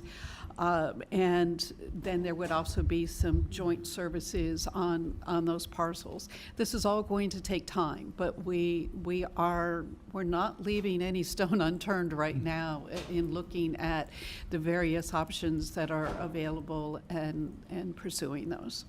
Just a couple more things. One is, last week when I attended the Florida Association of Counties conference in Pensacola.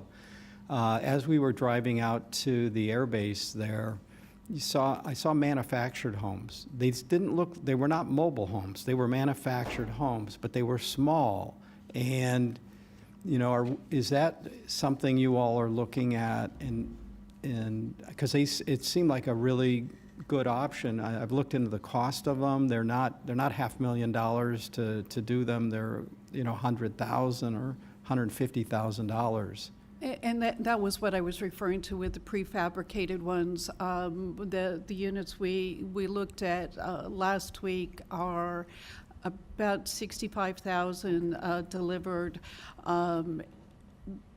We'd have to have the land, and that's where the partnerships are really going to come in as well, is where others have land available to be able to construct some of these units. But yes, they can be put up very quickly. We need to make sure that they're located in areas where the infrastructure is already present, because one of the significant costs is if you put things too far out and they don't have the infrastructure in place, we're spending more than that unit would cost just on having the infrastructure. So those are factors that are being considered in locating. And then just a shout out, I had one church in our district has already moved through the process and is now in the permitting process for building housing on their site. I've got another church that is working through the process. So our faith-based community, at least a couple of them have stepped forward. I like the idea of you going out and trying to explain to them how they might be able to do this and how it helps them with their mission of serving, as well as providing potential revenue stream to keep them viable and sustainable for the future. So both very important topics. So thank you, and thanks for answering my questions. Sorry. Thank you, Commissioner Weiss. I'd like to chime in because I think that we need to thank Dr. Green and Tammy for all that you've done. This is, and I'm going to address my fellow colleagues now, this is an issue that I got involved with once I read 1365.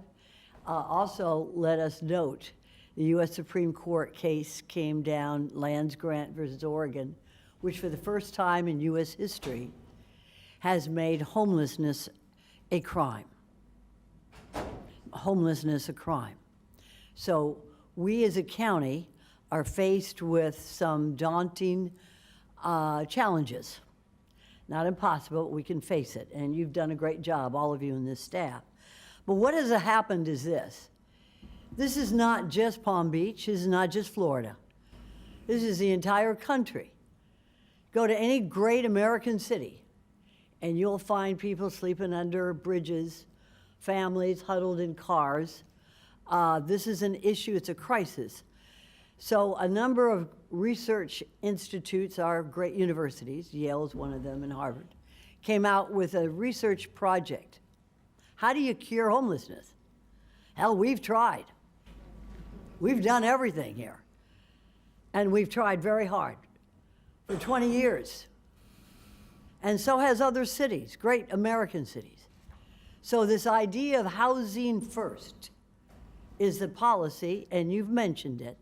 Our staff is looking at it. Housing first is a policy that cures the crisis of homelessness.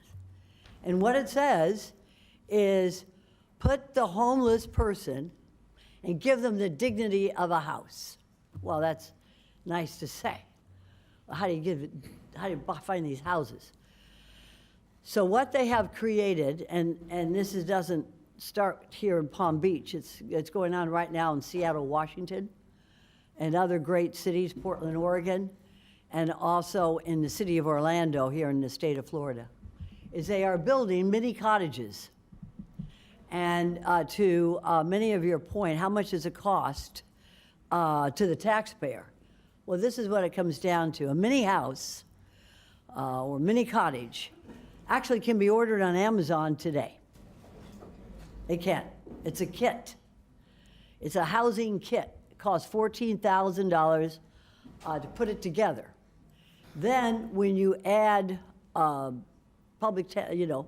sewage, water, electrical, the cost for that mini cottage comes to about $30,000 to $40,000. So these mini cottages are being built throughout the country. And we have a number of companies that have come forward, and they're ready for us to review them, and you already have a number of them, to begin building these mini cottages that will be surrounded by our social services. Our social services, and we have many. Our churches, which we have all mentioned, Commissioner Weiss mentioned, as well as other social services here, will surround these mini cottages with services that will allow them to get out of the crisis. These mini cottages are economically feasible. They can cost taxpayers nothing. If we use federal funds and distressed properties that have already been located throughout the county. They will not be put in residential areas, they'll be in commercial and industrial areas. They are environmentally sustainable and efficient.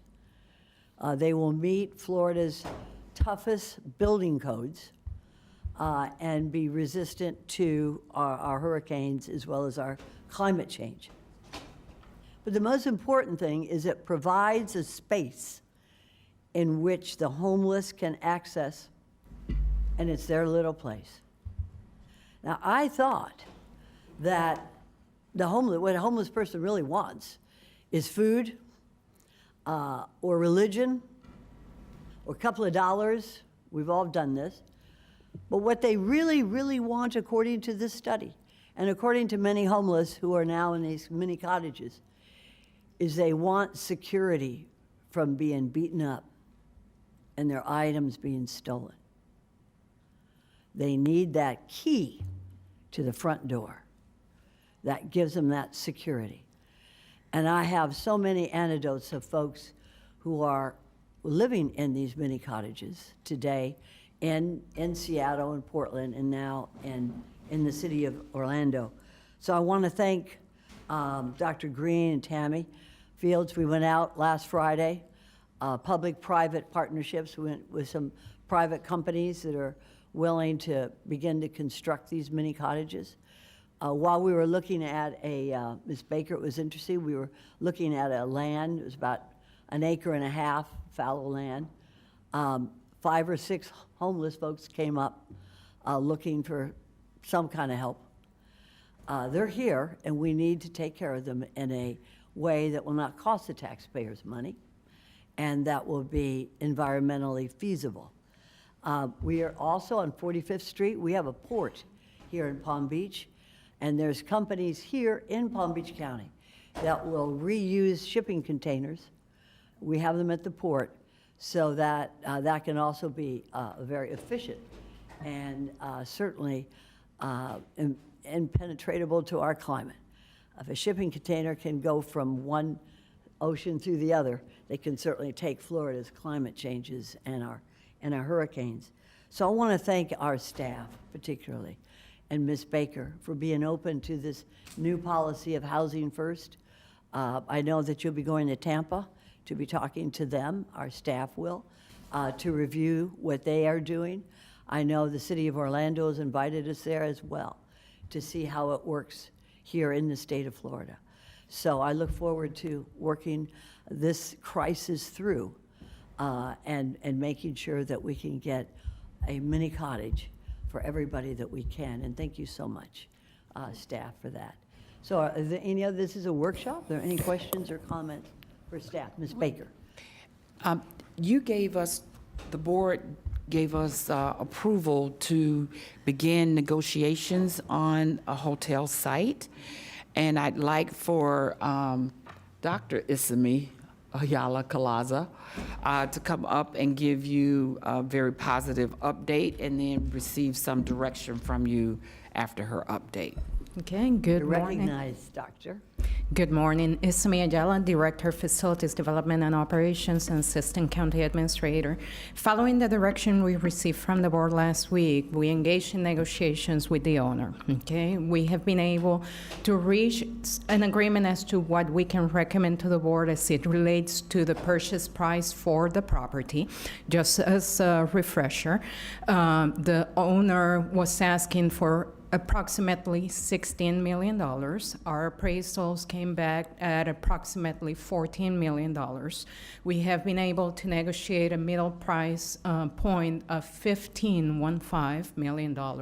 As it relates to the acquisition of the property itself, that is the purchase price that we can certainly, as staff, recommend to the board and bring back a purchase agreement. We have, however, encountered an additional consideration that was not on the radar initially, which is that the hotel is currently operating under a brand name, a hotel, right, a franchise. And the seller has asked for the county to absorb a significant portion of the cost to release that franchise agreement. That will be approximately $1.7 million on top of the value to acquire the property. And hence why we're standing in front of the board again, asking for direction. From the real estate perspective, the property itself is something that staff can certainly recommend. Paying for a release of a franchise fee is something new in the type of transactions that we typically bring to this board, and therefore we will appreciate direction in order to know if we are to continue with conversations with the seller or not. Commissioner Weiss. So explain what would be the required payment to the franchisee if we don't get the release? We couldn't use it for non-hotel purposes because it's currently under a brand name, right? It's a La Quinta. So to be able to use it for the purposes we need, a release will need to be paid, and that's under contract. So why don't we just go to La Quinta or whoever owns them and let them know what we would like to do with it? And I'm sure they would not want to have their name associated with that. We're not in contract with them, and it's not our ability. We don't have standing to do so. It's a contract between the owner and the franchise. Have we approached the owner to see if they would give us that standing? That's why we're having the conversation as to the release. So I mean, I for- would think, so my feeling on it is, no, not pay them. Okay. But to get standing, and let's see if we can negotiate with La Quinta. There's no, or they're, I'm sure they're part of a bigger brand, and see if we can get them to release it just out of the public good. Understood. We can certainly explore that conversation. I cannot represent. I can't sit here with the rest of, and I don't know where the rest of the board is, but I can't sit here in good conscience and say, let's give you permission to pursue that when we haven't tried something else. Understood. Precisely the reason why we need a direction from the board. It's not a topic we encounter on a daily basis. It's a property that is being auctioned as we speak. It actually ends tomorrow, so the opportunity window may close, and that's part of what we needed to disclose to the board. And the director of the Prime Division, Purvi Bugaida, is telling me via written communication that they already approached the owner for a discount, which is why the fee is coming down to 1.7. The fee is actually close to $2 million. So they did offer a discount to us in the process of acquiring, and that's why we will, if the board decides to move forward, be responsible for 1.7. But I still don't understand why, if you chose not to pay that fee and you left the name on the building and you chose not to accept any reservations, why would you just don't accept any reservations if you own the building? I will gladly explore the topic. That said, the franchise carries a brand and it's advertised, right, with the potential of obtaining revenue. I'm just going at a conceptual level. So I can envision the owner not wanting to sell when he's not going to be able to make through the contracts he has in place for long term. And I'm saying that is a conceptual level. We will gladly go back and validate it. The franchise fee, the royalty, is paid on a monthly basis, so that will be an additional consideration for operational purposes. So from where we stand, our recommendation to ensure a smooth operation, if the board wants us to pursue this property, will be to acquire the property and then make sure that it is released from any franchise obligations. And that is something that we did ask the owner to cover, and their position was that they could not cover that additional fee because they have it on the market to sell it as a hotel, right? Not to sell it for housing purposes. So from their perspective, they can continue to pursue what they were pursuing. It comes up to us to determine if from the real estate and the opportunity cost, this constitutes a good opportunity Okay, to pursue. thank you. Commissioner Woodward? Thank you. Just, so if the property is being auctioned right now, so what happens if it's auctioned? Does the franchise fee go with it? They are selling the property as a hotel. Our use is the use that deviates. So their scope for selling, if you're selling to someone else that will continue to operate as a hotel, it just transfers, right? And the use continues to be in place. That's the big difference to when you compare it to what the county's intended use will be, which will not be for leisure, for hotel purposes. Do we know how long the contract is on the franchise? We do. I don't have that information with me, but it's several years out. And the contract, the value to terminate the contract is calculated on an ongoing basis as to a number of years that have elapsed and the number of years that are pending. Okay, so Release. just so I understand, if it's auctioned, let's just say it were auctioned off for $10 million, the franchise fee would be a part of that? It will be the determination of the owner, number one, as to how it will be handled, and number two, if to sell. As is the case with any auction, right? At the end, the owner may decide to sell or not. Okay.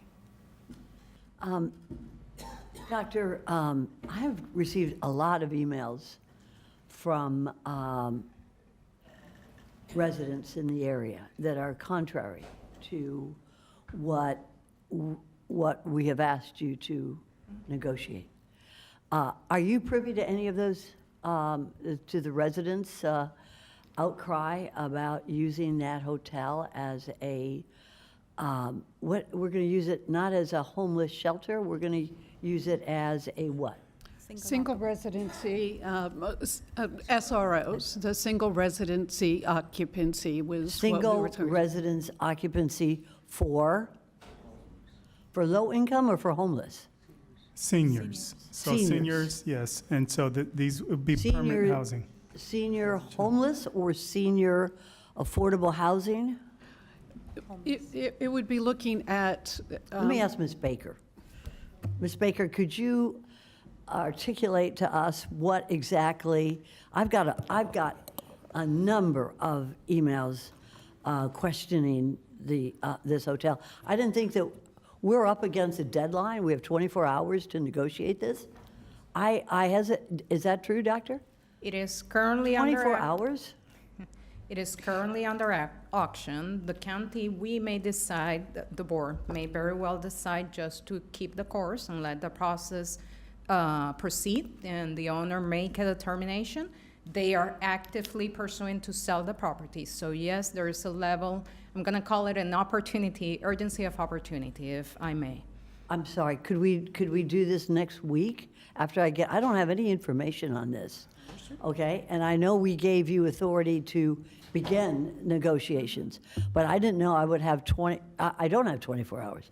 Could I have 2 or 3 weeks so I could get a little more information as to who's going to occupy, what kind of social services, support services? So what, Ms. Baker, what are we doing? I'm sorry, I'm not being pushed 24 hours to spend $15 million plus an additional possibly $1.7 million of taxpayers' money on a hotel that I'm not sure what we are going to be doing with it. And the residents also would like to know. Ms. Baker? It is our goal not to put people directly off the streets into these units. So where are they coming from? They may be coming from one of our resource centers they're already settled, have social services around them. They've gone through our process and they're now ready for a unit. We have a number of seniors, especially with all the other stuff going on with the condos, that we need to be able to put those individuals in specific units. This is not going to be a homeless center. That was not the intent. The intent was to get people already with social services wrapped around them. They're getting stable if they're not already stable, and put them into these units. Seniors would, in my humble opinion, get the first dibs, but we also have families that are in their cars that we can hopefully get out of their car and put into those units as well. It's 114 units that we're talking about. And so when you start to talk about 17 million, I think they come out to roughly 147, 147,000. almost 150,000 per unit. $150,000. And when we per talk unit. about other units that we're trying to get in, they're 400,000 and 500,000 when you talk about cottages. We believe this is an area that we would like to recommend to the board to seriously consider. When we get in these particular situations, find out properties are available, they go really quick because other hotels are trying to buy them. This was always one of the issues one of the housing resources that the board wanted us to look at.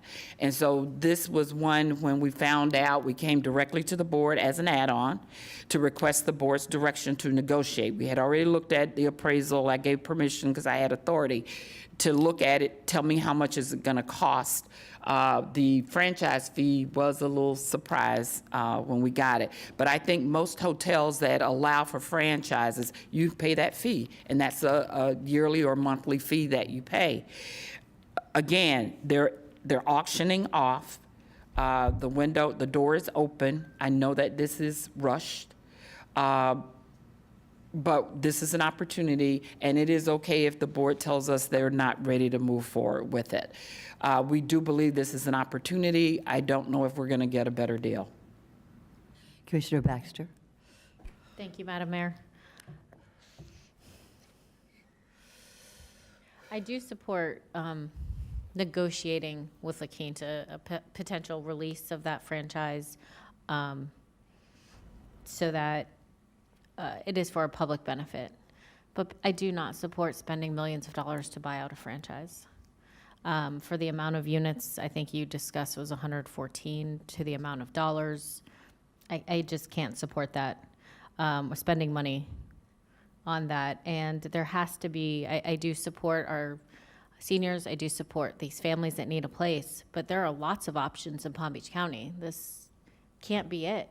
I mean, there are tons of places, other places that could potentially be renovated, bought, and looked at for a fraction of this cost versus buying out a franchise.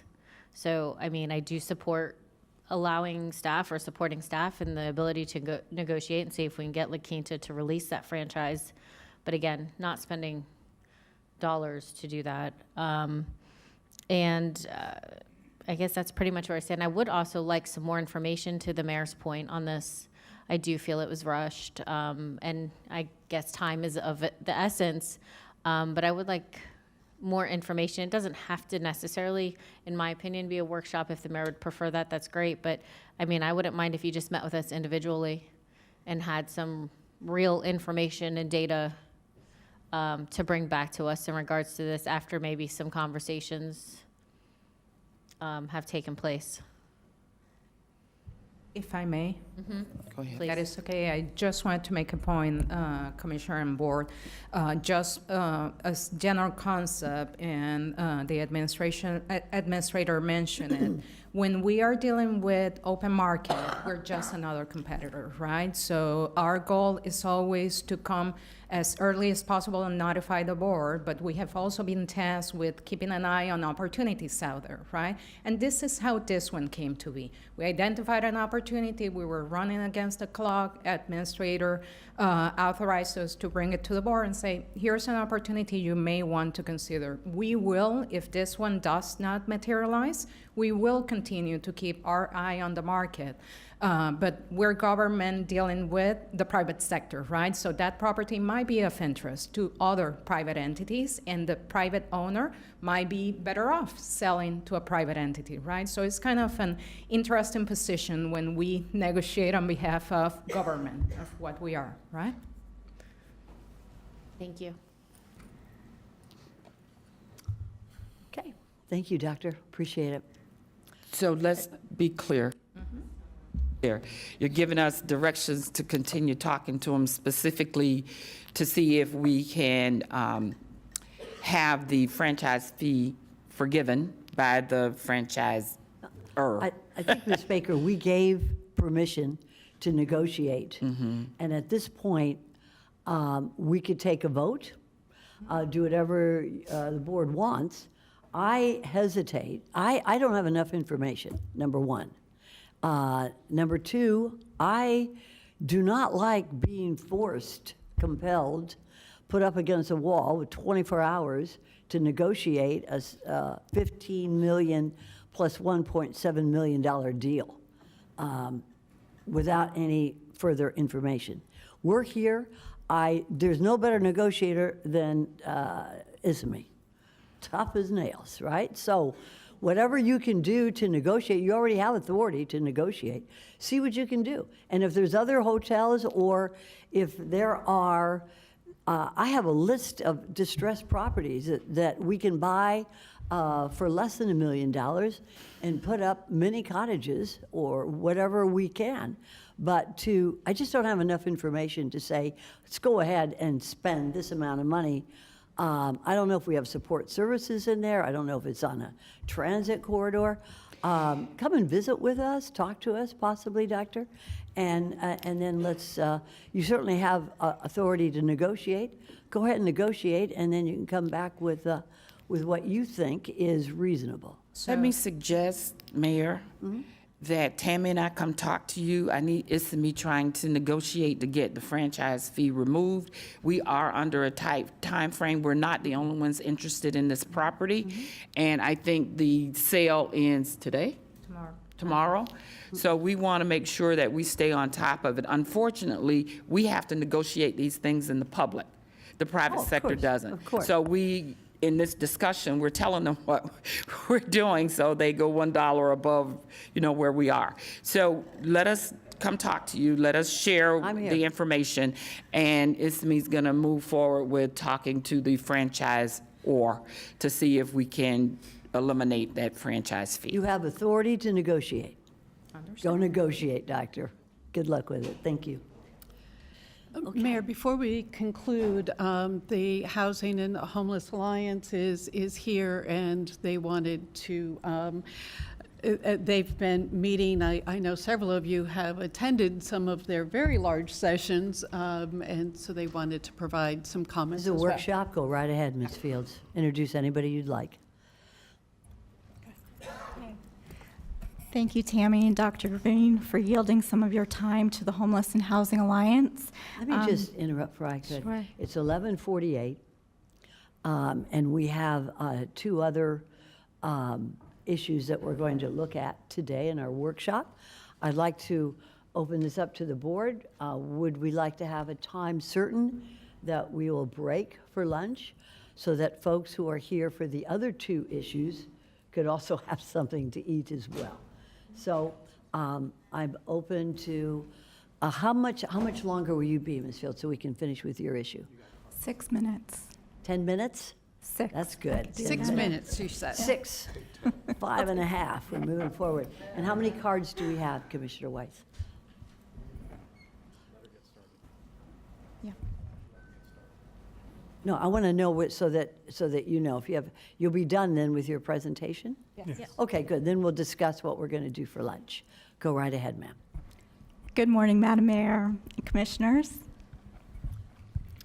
My name is Jennifer Sellers. I'm joined here with Ezra Krieg to represent the Homeless and Housing Alliance and to discuss the findings and recommendations of our Unsheltered Legislation Task Force.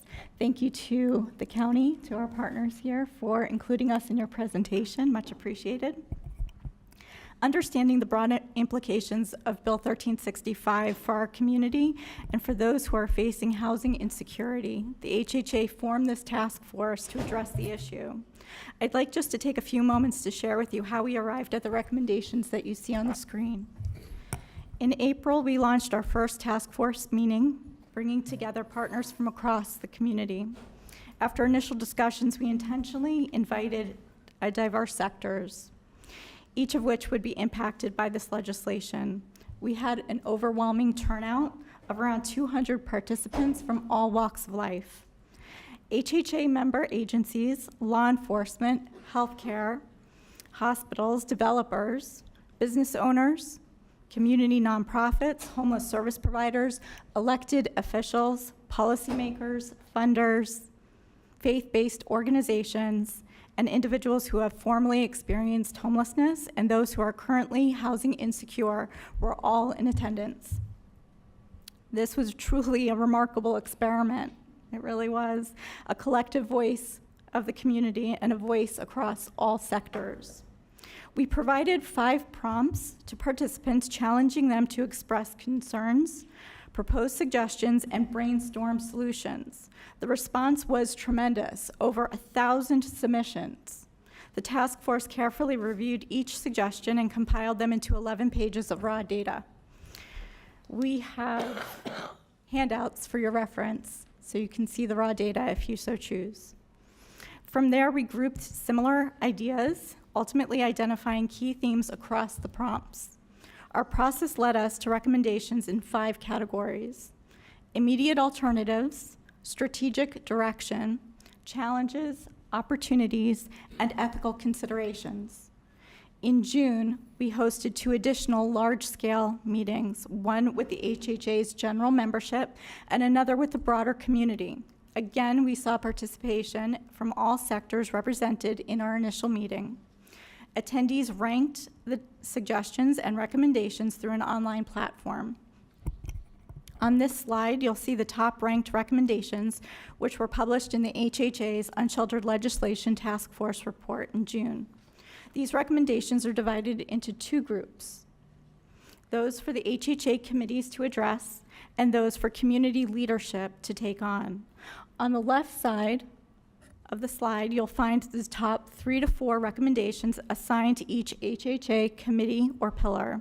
These recommendations range from researching solutions tried in other communities and municipalities, providing education to the community about the legislation, and determining the impact of increasing emergency shelter length of stay. On the right side, you'll see the areas the task force determined to be better suited for action by our community leadership. Recommendations include amending the legislation, creating affordable housing, and increasing funding for providers. We have also outlined here short-term solutions and long-term solutions. Top-ranked short-term solutions include establishing a walk-up day-night shelter, creating transitional housing, identifying additional nonprofit funding opportunities, safe parking lots, and donating land for future affordable housing. Top-ranked long-term solutions include developing tiny homes, as we've heard, addressing housing affordability on a systemic scale, prioritizing housing for individuals earning less than 50% of the area median income. What we've accomplished here through this task force is truly exceptional. Earlier, I referred to the task force as an experiment, and indeed it really was. We knew that Bill 1365 would have a significant impact, and we understood the solutions would need to be complex and multifaceted. We didn't know how the task force would work or even if it would work, but it did. I can confidently say that we have successfully amplified the voices of our community, of your constituents. Today, we represent the ideas, innovations, and solutions generated right here in Palm Beach County. There's a phrase that was shared with me recently, about us, with us. Good policy decisions are made when all affected parties have a voice. If a policy affects us, it's only right that we are part of shaping it. And that's what we have here, our community's voice helping to find solutions. Together, we can find those solutions, continue to strengthen our partnerships, and build a more equitable community in Palm Beach County. On behalf of the HHA, Ezra and I thank you for your time and your consideration, and I yield back to the county's presentation. Thank you. Thank you very And much. that concludes our presentation. Thank you. We have 10 cards, and I would suggest that we have the cards first and then break for lunch. What is the position of the board? Right? Okay, good. That way we will have completed this one agenda item, and y'all can be excused. And then those of you who are here for B and C will know that we will meet again after lunch. Okay. Commissioner McBernard, would you do the honors of the time? Very good. Okay, Commissioner Weiss, we will call 4 names, take 2 podiums, and we will move swiftly but efficiently along. Go right ahead, Commissioner. Christina Lucier, Come forward. Erica Whitfield, Ezra Krieg, and Daquan James. Okay. If you hear your name, come on up. If you're not here when your name is called, we'll see you another day. Go right ahead, ma'am. You're recognized. State your name. Good morning. I'm Christina Lucier, the Vice President of Community Programs with the Lord's Place. Thanks for having this discussion today. At the Lord's Place, we're dedicated to breaking the cycle of homelessness through innovative, compassionate, and effective solutions. While much of the discussion around HB 1365 has focused around the issues of enforcement, social service organizations, including the Lord's Place, have come together to advocate for a focus on solutions, as we've heard. We as a community cannot enforce our way into ending homelessness. For the majority of those living on the streets, in parks, or in vehicles, there's nowhere else to go. Based on data from the point in time count that we heard about, Palm Beach County currently only has the capacity to provide short-term shelter for less than 20% of those who are actually experiencing homelessness on any given day. After October 1st, what will happen to the other 80%? Thankfully, our community has already been working tirelessly to come together and draft meaningful solutions. For example, the HHA has gathered the community input to develop policy and program recommendations shared with you today, as well as with municipalities. At the Lord's Place, we continue to advocate that the most important solution for addressing homelessness is housing. We are supportive of recommendations to expand capacity for emergency, transitional, permanent, supportive, and affordable housing. We support the expansion of supportive services such as street outreach and shelter diversion, which are designed to connect those experiencing homelessness with the most appropriate and efficient housing options based on their needs. The House bill provides for limited resources to develop these solutions, making the use of local and federal resources critically important in meeting this challenge. In closing, we must not allow this bill to dehumanize some of the most vulnerable members of our community by penalizing them for a situation they can't control or change on their own. An enforcement-focused response to Bill 1365 would decrease safety for those experiencing homelessness, place significant strains on law enforcement and other community responders, and create barriers for agencies like the Lord's Place working to provide housing and social services. On the other hand, a solution-focused response would ensure that people experiencing homelessness had available and attainable options for short and long-term housing, along with supportive services for those who need them. As part of our mission, we firmly believe that addressing the needs of people experiencing homelessness and the needs of our community as a whole will not come through an increase in enforcement, but rather must come from the development of housing-focused solutions. Thank you. Thank you very much. Ma'am, state your name. Good afternoon. My name is Erica Whitfield. I am one of your school board members. I've actually been a school board member for 10 years now, and that entire time I have served on your homeless advisory board. Thank you for your as the service. representative. Thank you. It's been a pleasure. So I wanted to bring to all of your attention the comments that were made earlier about the McKinney-Vento program, our homeless students within our school system, and just, I think it's such an important issue when we're talking about the direction that the county is going to go and the decisions that you all are making. So thank you so much for spending 3 hours on this today. We really do appreciate it. I think this is, obviously, it's one of the things that's most important to our children. So this past year, we had 6,133 homeless students within our system. Those students really are experiencing insecure housing. They have possibly living with a neighbor, a friend, an aunt, somewhere they may not be able to be safe. That is up from 5828 the year before. So we are really seeing an increase in our students.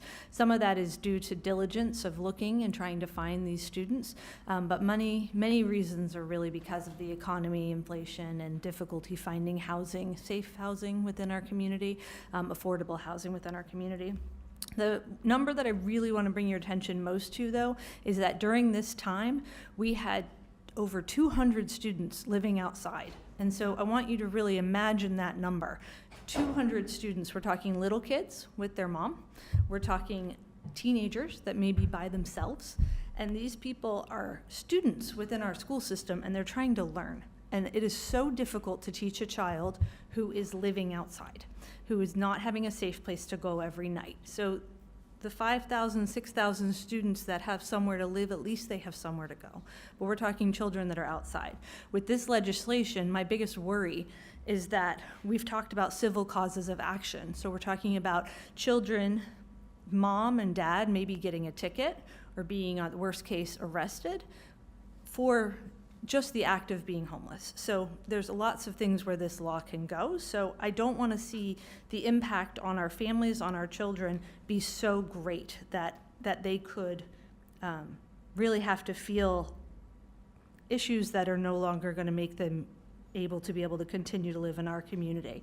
Also, there's been a talk about cars. Those 200 kids, many of them could be in cars, and the chances of them being licensed and insured are pretty low.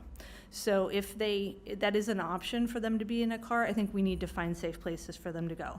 Finally, with my last 15 seconds, I'll just tell you that the school district has been developing a dashboard where we can show you the impact on all of our students within the system of being homeless, the hunger programs, attendance, discipline, test scores, and city jurisdictions, and that should be published very shortly, and I look forward to sharing that information with you. Thank you all so very much. We have a question. Commissioner Weiss? Yes. Sorry.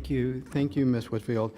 Can you said 200 students. How many families is that? I'm not sure how many that is. That would be, actually. I think, really important for us to understand. I mean, it's a big number. Yes. But it's, when we look at families, it's probably, it's going to be smaller and maybe. And that's something I could definitely get. So we for can you. try and figure out, how many we need How to many people provide there are for. in that. Absolutely. Okay, thank you. Hold on just 1 second.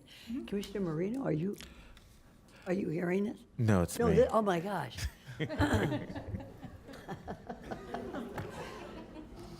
We do need lunch at some point. Thanks, You go right Madam ahead, Mayor. Commissioner. Go ahead. School Board Member Whitfield, you had mentioned a dashboard. What's the time frame in terms of having the dashboard ready, and how would the public, or how can we work with the school district on the dashboard? Thank you very much for your interest in it. I was trying to get it out today, but I don't think we're quite there. We're within the next few days, hopefully week, we could be able to get it done. So they've said to me shortly, they're checking on personally identifiable data. So hopefully as soon as we get that last little bit checked off, The idea that I had behind the dashboard is that all of our funders in our community can really see where the needs in the school system are. People would ask me all the time, how many homeless kids do we have? Where are they? Which schools are the most impacted? Which kids are struggling the most? And when you start tying in attendance and discipline data, what you're seeing is a homeless student has a real hard time showing up. They have a really hard time doing well. They may be getting in more fights. You're really seeing their test scores be impacted. It's one of our hardest groups to teach, students who don't have a safe place to be. So I think we can show that to the municipalities, to the county, to our funders in our community, and really direct resources so that every one of those students can have access to a backpack program where they get food on the weekends. Things like that would be amazing. Have clothing, maybe a washer dryer option so that we can clean their clothes. There's lots of things that we can do to facilitate their being in school and then hopefully getting an education. And so this dashboard is to help get resources to the students. I really wanted it to be transparency, because sometimes this information is something that only those of us in education know, and I want everyone in our community to understand what could, where we could really find a way to help these students, because we are talking 6,000 students in Palm Beach County. It's a very large number, and when you look at their test scores, they're very, very low. And so these are our kids, and how can we work on that? So I think there's a lot of resources out there that just need to be directed, and so this is an opportunity for us to kind of show you one of our biggest problem areas and how you can help us to really mitigate that. Well, one last final question, Madam Sure, Mayor. no, go right ahead. 'Cause So, I have a couple. Dr. James Greens in Taruna, how can the county work with the school district in regards to if you get, let's say, those 200 kids and families, what can we do, and what's the interaction between the county and the school district in terms of getting those families assistance? So what we have been doing, working very closely with school board case management staff, and then making sure that as soon as a family is identified as a McKinley-Vento client, or they are experiencing homelessness, we are connecting them directly with Adopt-A-Family. Or if Adopt-A-Family has encountered a family, they are connecting them with the school board. So the numbers I have with school board, like, we prioritize the category 1, the ones who are in the cars or the shelters. That's when we are prioritizing it. Consent is a big issue, getting the consent from the family. So there has been like a lot of work done in last couple of years to start getting that consent that allows us to do this kind of work. We have been working a lot with Keith because the consent rate is very low currently for the families. They just don't want to share some of that information with the county or with the COC as a whole. So as soon as the family has been identified, we are prioritizing them. The numbers I have specifically for the folks who are in the cars and the shelters, majority of those families have already been either in some kind of a supportive housing or in a hotel, motel, or we are working with them in a diversion to get them reunited with their other family members. So we are going to keep on doing that. The dashboard, which Erica is talking about it, currently, we do not have anything in our database to mark them as McKinley-Vento, but we are serving them.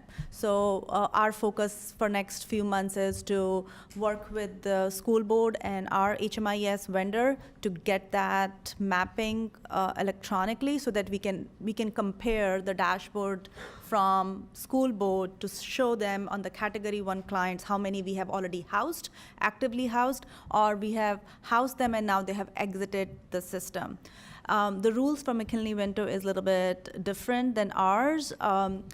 Once they identify a client as a McKinley-Vento, even if they get served or housed, they still stay as a number as unhoused. So for us, it's very important for us to always get updated numbers so that even if school board is not able to update the numbers because of the law, we can show how many people we have already housed.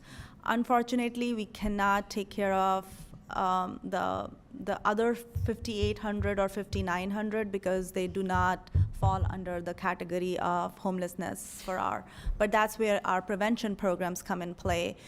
We are now connecting all the case managers for the school board with our resource and referral portal so that they can see where the client is, what services we can provide. So there is a lot of effort to help them through the prevention programs as well. Okay. Yeah, I just, for specifically the 200 kids that are, let's say, category 1, I'm hoping that we can create a system that, working with the school district, that if we can get the consent, then we can help those families as best as possible. Thank you, Commissioner, Madam. may I just say that we have made this dashboard a live update, so as the students come in, we are going to be posting that data every night. And so when you look at the dashboard, you'll be able to see, because maybe those 200 are off, but then we get more. And so this is like over the year, we're going to see more coming in, especially with the struggles in the community right now.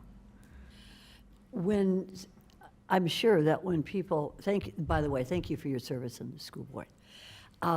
When children are enrolled in school, they have an address. So how do you know 6,000 students who do not have addresses? How does the school district know that these children are without a home? So you can register without an address if you've lived in Palm Beach County and you've been here. They will, and you can put where you are currently staying and if that's a secure house or not. We do a registration questionnaire. And then we also have a homeless liaison named Alicia Coleman, and she has 8 case managers that work for her that are assigned to specific schools, and they are in there talking to the teachers, the principals, and being available because the teachers know. The teachers know when a kid's going through this, and so they will, once they get then they get a case manager from the school system, and then we are working with the county. We are working with Adoptive Family and Lord's Place and with the Lewis Center to try to find them services, but it can be a long wait. It sounds like it. And would you please send us some idea of how we can help these kids? Yes. I mean, we talk about buying a hotel, $15, $16 million, but I'm concerned. We have kids going to school. Sometimes that's their only meal when they get their free lunch. This is sad. This is really sad. These are kids. And if they're living in cars, yeah, I'd say they're homeless. It may not come under our definition if they're living in a car. They do. But They do. Okay, then our count of 2,162 homeless is not counting the 6,000 kids who are homeless. So we have an issue here that we need to address. Will you stay close with this issue, please? Absolutely, always. Okay? Thank you guys so good. much. I Thank you appreciate for you your having me. report. Thank you for being here. Okay, Commissioner Weiss, do we have another? Ezra is next, Okay, very good, sir. and then DeQuan James. Good morning. Good morning, sir. Yeah, it's still morning. No, it isn't. Good afternoon. Thank you for providing this opportunity today, Mayor and Commissioners, and thank you for the ongoing support and discussion about homelessness in our community, especially led by our retiring Commissioner Mac Bernard, who has been a champion of affordable housing and a champion for unsheltered people in our community, and we all thank you for that. You've heard a lot of stuff today. I just want to highlight a couple of things that I think need to be understood. The mayor made a very important point. The cure for homelessness is very simple. It's getting heads in beds. And what we need to do, especially with this legislation, is do what we can to get heads in beds. And there are some long-term things we need to do, but there's some short things that I think you can address. Having a homeless court, getting that going so that we don't criminalize people that then the HHA and their agencies are expected to help, who now have more barriers in front of them. Let's find a way to divert them. Let's start a self-parking initiative so that people who are in their cars can be safe. We can't make perfect the enemy of good. And the alternative of having somebody be in a car and be safe is a lot better than having somebody in a car and not be safe. We should explore pallet housing and much of what Mayor Sachs is talking about. We need to look at that and to be able to do it. I recently went to Atlanta, saw a program that is being done in Atlanta very effectively at $20,000 a unit. We need to look at that. We need to train our municipal police officers. PBSO is doing an incredible job with Jim Mackey in training people. We need to extend that training to municipal police officers so that they understand some of the alternatives to arrest. We have existing beds available in the community that are available at $36,000 a year, includes food, laundry, wraparound services, and case management at the Salvation Army. Why we're not contracting with Salvation Army right now to get those beds online is ridiculous. We need to do it. Lisa Hall is here. She can give you the information. It's available. We need a day-night shelter. We need a way for people to get people not being visible. People who are unsheltered become a problem when they're visible. And so if we can make them invisible and provide them with services, we can do a lot. Thank you very much. I'm a member of the HAB since it was formed in 2007. I'm the only one that still exists on the HAB today. Thank you. Okay, would you leave that pamphlet, sir, Mr. Krieg? After the meeting, if you could make sure that, I don't know how many of those pamphlets you have, but if you only have one, I'll make sure it's good for each of the commissioners. Thank you, sir. Sir, you're recognized. Can you hear me? Yes. Push it up. I'm nervous. That's but okay. Just tell us your name. My name is Dan Quinn James. Okay. And I was a victim of youth homelessness. I've been in Palm Beach for 6 years. I was 17 when I became homeless. So I know how I feel to be out living in the streets, living at the park, sleeping at the park. It was one time I had got arrested. I had slept in a truck, but it wasn't mine, so I got in trouble for it because it was raining, cold out. I ain't had nowhere else to go, so it was an open vehicle I was able to sleep in. So it's hard for a lot of homeless people, and especially the youth, because we have school, and gotta get my thoughts together. Okay, take your time. But yeah, I feel like we need to focus on more of the youth, helping on the homeless youth than anything, because I mean, that's the future. The youth is the future. And if we go down, so will the world, so will the future if we go down too. We can't be lost in the world trying to figure out who will be able to help us, who can't help us.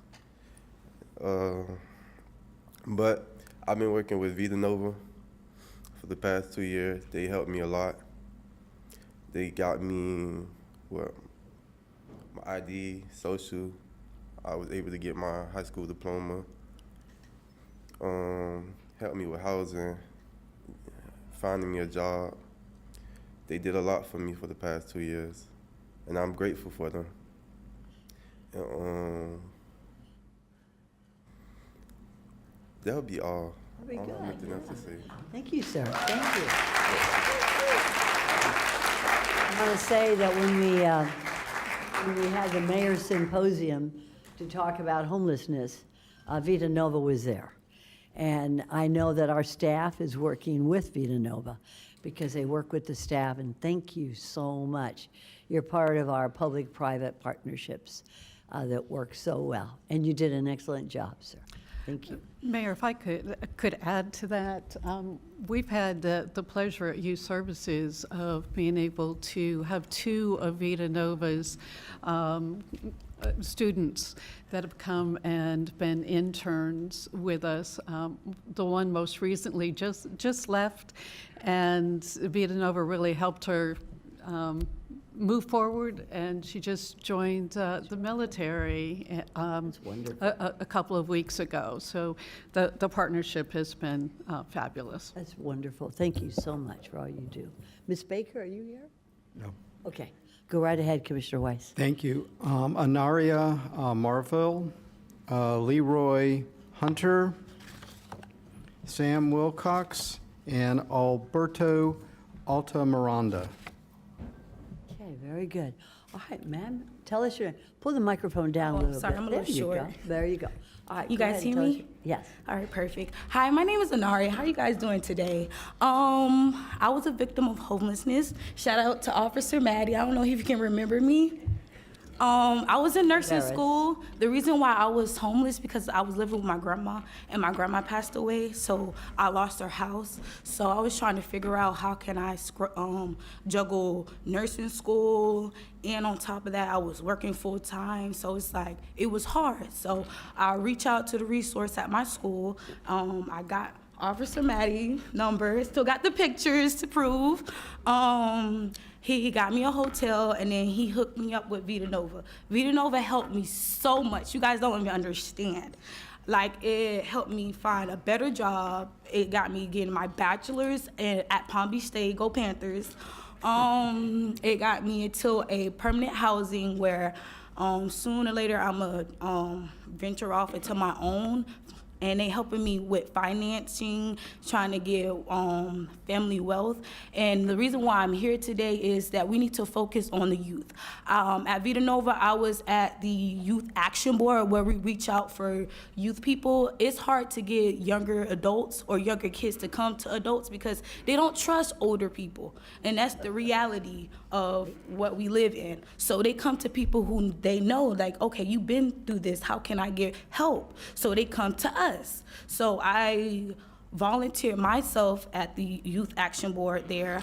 On top of that, I understand that your certain people focus is at the Tallahassee apartments. People already have homes. It's younger kids, 6 years old, 5 years old, who have teen moms who come to Vita Nova who don't have a place to stay. They living in cars, they living on sidewalks. I seen it, I have pictures to prove it. I'm out there walking on the street seeing it. I've been in their shoes to understand. But our main focus, like my friend said, is the youth. We are the next generation. You helping people who's in Tallahassee in a different city who already have apartments who need help staying in their apartments. Make it make sense. Make me understand where our main focus should be on. The youth homelessness or people who need to pay their rent or their whatever they have to pay. Our focus is getting food out there, getting resources, educations, understanding why they're in that situation, help them out that situation. If you help us out the situation, maybe we can help the next person. It's like networking, like you guys network. We network amongst ourselves. So that's all I gotta say. Thank you for letting me speak. Thank you very much. Sir, you're recognized. Tell us your name. My name is Leroy Hunter, and I actually been living in West Palm Beach all my life. I'm 21 years old. Unfortunately, due to my medical circumstances, I am homeless. But say right now, being in West Palm Beach, seeing things around, I'm a good person, and I like to help people. But I'm also been dealing with Vita Nova for about a year and a half, and they done helped me due to my situation. And the fact is that remains, I'm 21 years old, blessed to see 21. And the fact is that I see parents that sleeping in their cars, and I even see their kids, even parents that got kids sleeping in their cars. And it's sad that, cause I know y'all been hearing that this park I used to go to growing up in West Palm Beach is called Curry Park. That even got gated. And this new rule affected my city pretty bad. West Palm Beach County had changed for the worse. I've been here all my life, and even sleeping in public parks, you would get trespassed. So for a person, and especially in my city, my hometown, West Palm Beach, Florida, I want to know what can I do, or any suggestions how we can end homelessness. What can us as homeless people can do. Because at the end of the day, ain't no way that we should be gated Curry Park, because usually people be sleeping at Curry Park, but now it's been gated. We'll be charged as trespassing. So it's really hard on our end, but dealing with Vita Nova, I've been dealing with Vita Nova for 1.5 years, and they've been there with me for about a 1.5 years now. This is gonna be my 2nd year dealing with them. So me being 21 and been in West Palm Beach all my life, I really love this city, but I hate the fact that we as youth are going through it, especially kids. What about the parents that got kids? They got to sleep in the houses. They got to sleep in the parks. So the fact is that remain that we cannot, there's no way to lay our head is sad. Thank you very much. Thank you. Sir, do you have a place to sleep right now? Yes, I'm staying with a friend for right now due to my medical circumstances. Yes. You're staying with a friend? Yes. Okay, but Vita Nova is helping to Yes. get you established. Thank you. Thank you, Vita Nova. Thank you very much. Thank you, sir, for coming here. Commissioner Weiss? Sam Wilcox, Alberto Altamiranda, and Robert Garvey. Sir, come on up, state your name. The time is clicking.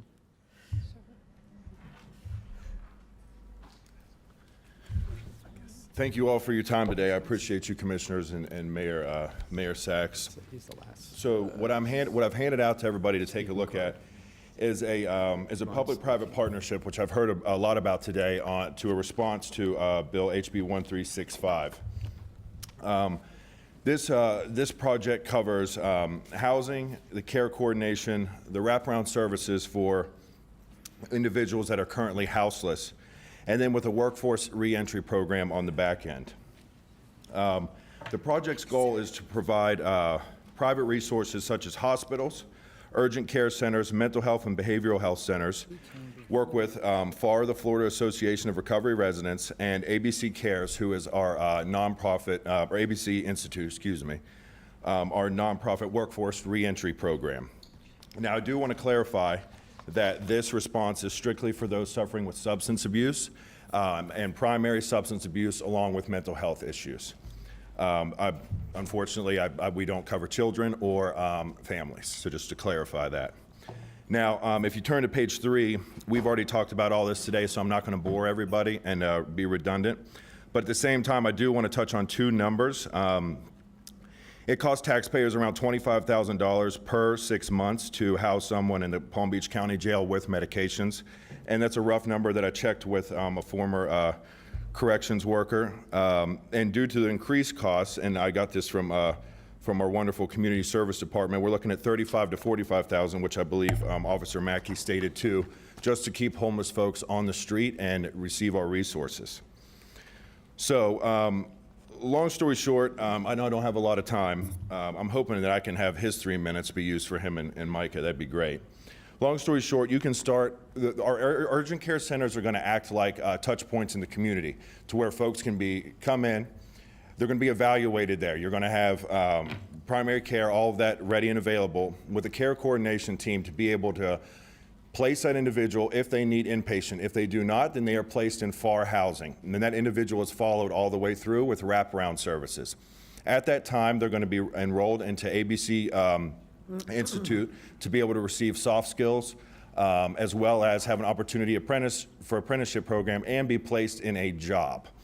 So I think those hit a lot of the key determining factors on keeping these people, giving them a purpose and having them be able to start to, feel good about themselves and move forward, is having a job, have a house.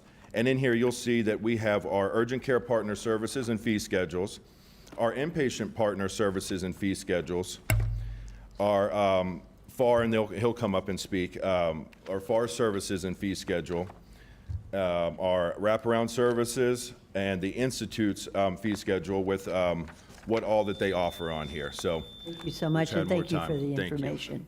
We all have received a copy of it. Okay, Commissioner Weiss?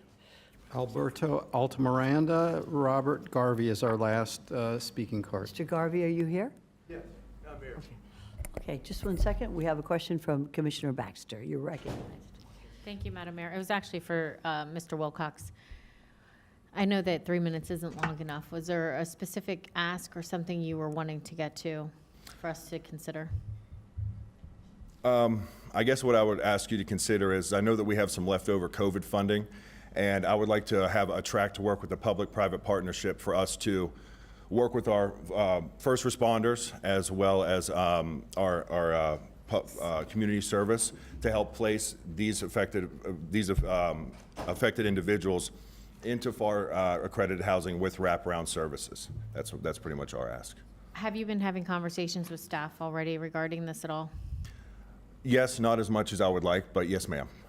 I mean, I would like to ask staff to really look into this because private-public partnerships seem to work best and are the most efficient and affordable way for us to help.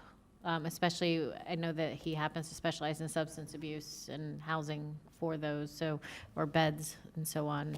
And so I would really like to see staff work with them. So please. We will definitely follow up, and this is a discussion that we can also have.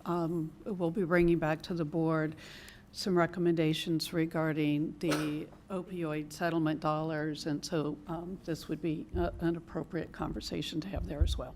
I appreciate that, so thank you. There's one number I'd like to throw out if that's okay. Please. Our program on a 6-month basis is cheaper than jailing them by, I think, 30%, 30%. And then for what they're using resource-wise, it is cheaper as well to go through our program where we're going to have outcomes, job placement, things of that nature. So just want to throw that out there.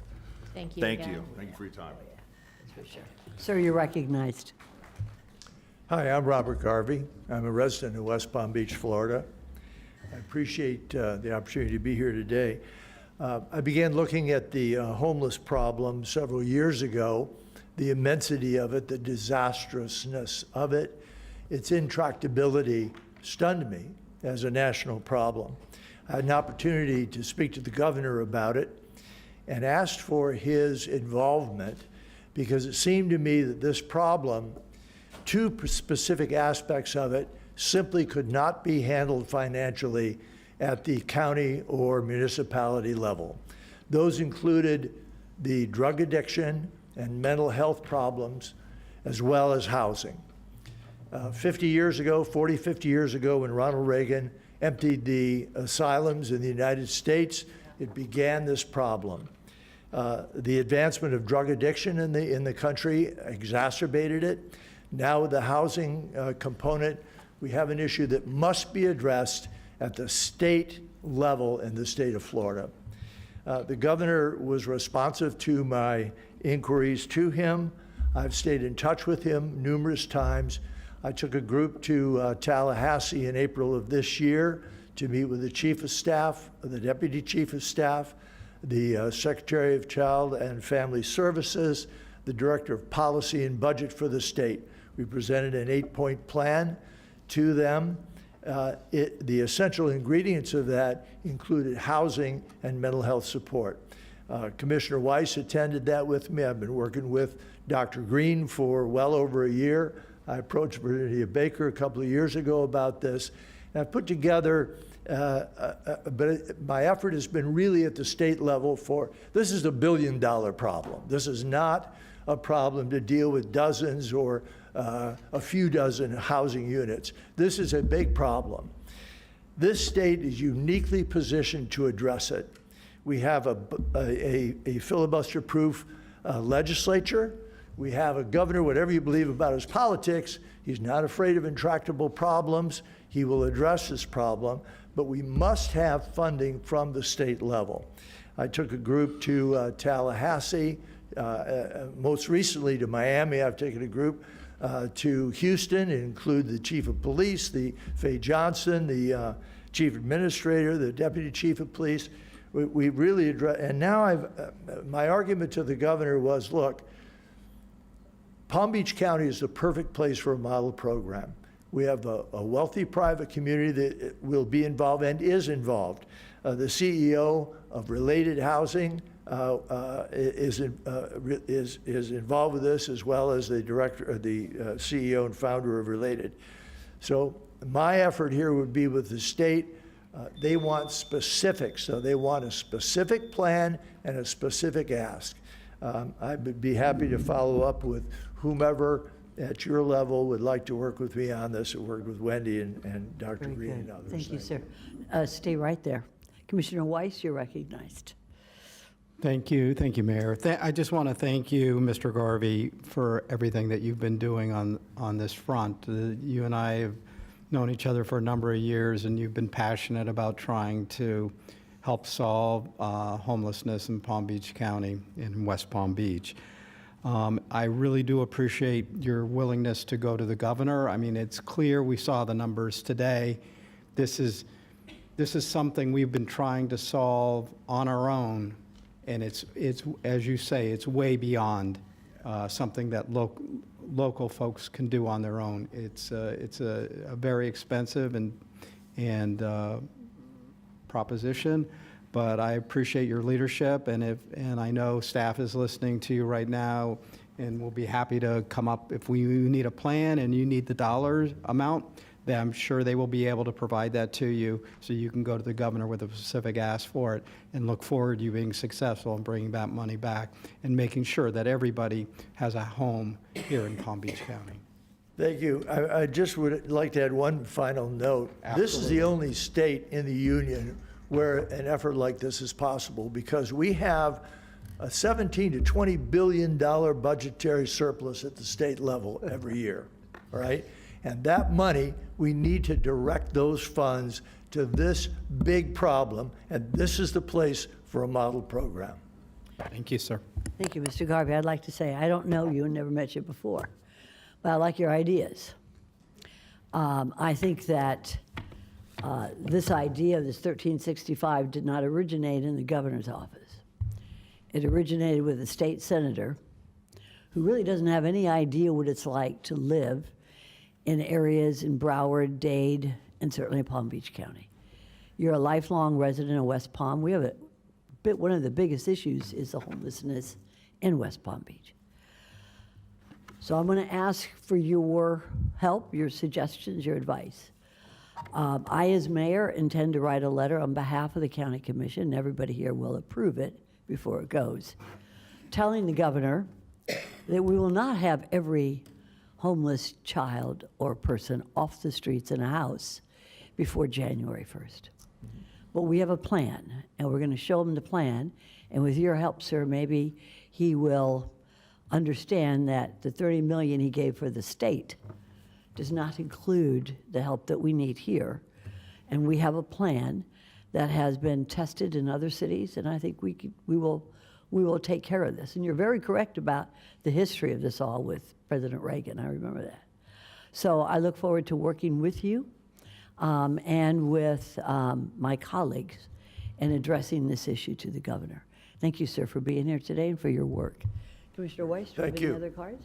Mr. Altamiranda. Sir, you're recognized. Good afternoon, Madam Mayor, Commissioner, and community members. My name is Alberto Altamiranda. I'm the director of ABC Institute, and I'm proud to partner with FAR and HARC. ABC Institute is the education arm of ABC. ABC is Association of Builders and Contractors. We are the Florida East Coast chapter, headquartered in Coconut Creek. And the reason why I'm here is because I'm very passionate and committed to changing lives. And the way we do that is through our apprenticeship program. We are the #1 apprenticeship program in the state of Florida. We have currently over 800 apprentices in 10 different locations. We have been honored to receive, just recently, $850,000 awarded by the state of Florida to continue our apprenticeship work in the community. Previously years, we have received several $1 million from the same entity, and that's the Pathways to Careers and Opportunity Grant. Through that grant, we've been able to impact lives. If I may share a short story, it's a young man, Chance, 18 years old, came to one of our pre-apprentice program, which is just short-term program to learn about construction industry and the opportunities that he has as a young man to work in that field. Chance lost his mother, his dad was incarcerated, and he had now, as an 18-year-old, the duty to take care of his siblings.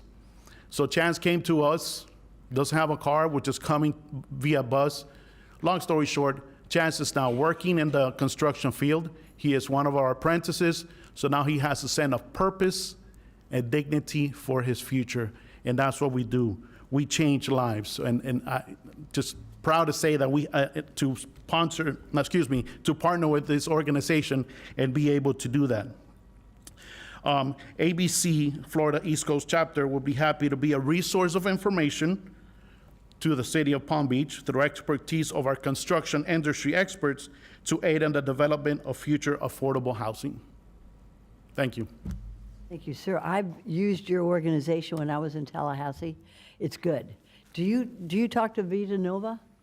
We haven't. Well, maybe you all should So do now- that, because I think that it would help out a lot. This is what it's all about today, is making those Now we connections. should, and if I may just paint a quick picture for you, we're talking about homelessness, but picture these individuals having an apprenticeship program. That's good. And now learning a career trade that then they can have a handprint in the place where they're gonna live, because they have been the electrician or the plumber or the roofer for those Very, locations. very good. Don't go away. Commissioner Woodward, you're recognized. Thank you.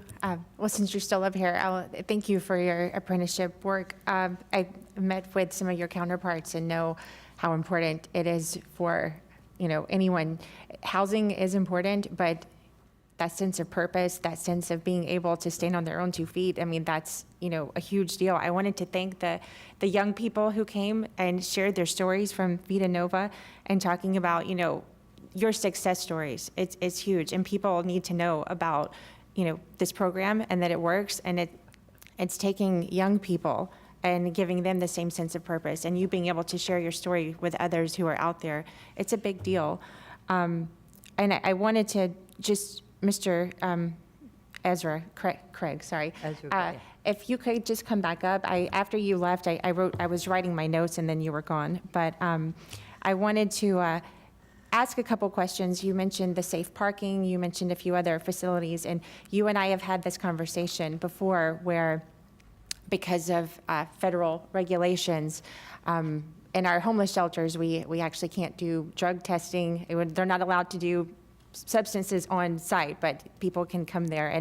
And as a woman, I know I've visited, and there's been instances where I myself would probably be more comfortable sleeping in my car than sometimes what's there, and that's just the honest reality of it. And I asked you about places where people could go to feel safe, and you had mentioned the parking lots, that there's a couple of locations.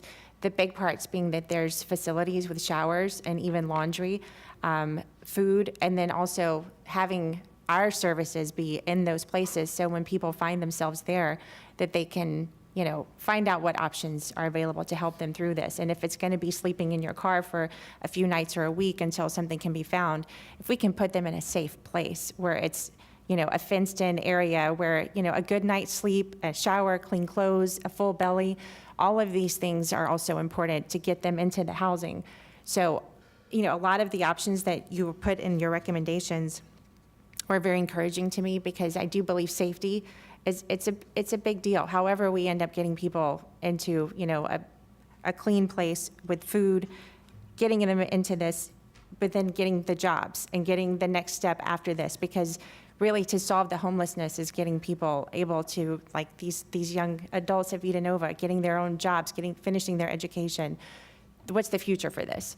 So I'm very encouraged by a lot of what I heard today. I did want to also address one other thing about Tallahassee.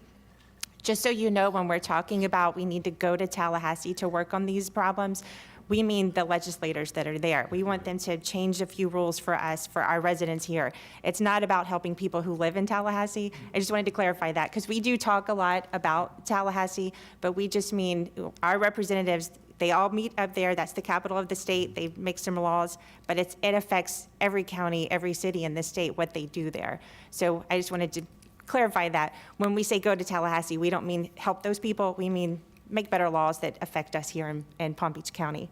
But if you could just address the safe parking, I think both of us, we talked about that.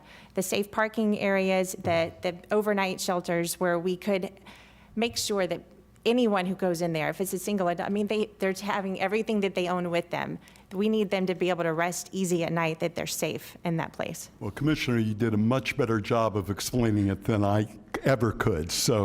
But I will tell you, safe parking is operational and successful in several places around the country.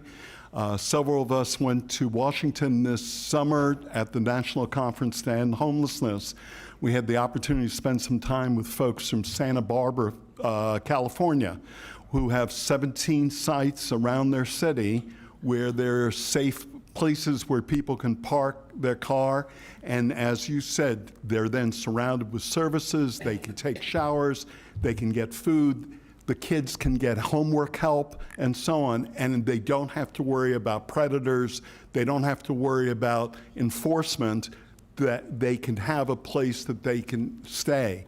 It's something easily done. There is a church in town that is willing to host as a demonstration project if we can assure that there would be some security available to that location so that they could make sure that there were no predators and so on.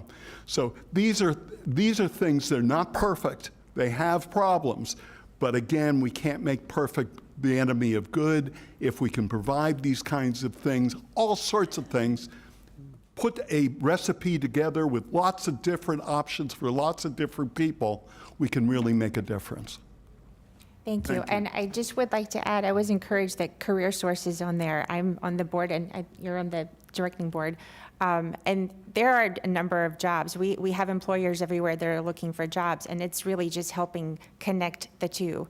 And if there's additional maybe certifications that are needed, and that's also services that we provide. So I was very, if we move forward with any of this type of stuff, that having all of that information at these locations, I think would be helpful. Good. Thank you. So I'm so proud of my board in that we spent hours today on an issue that is complex and has really been a source of ways to solve this issue throughout the country, really throughout the world. And I think a couple of takeaways is shelters don't work for a lot of people.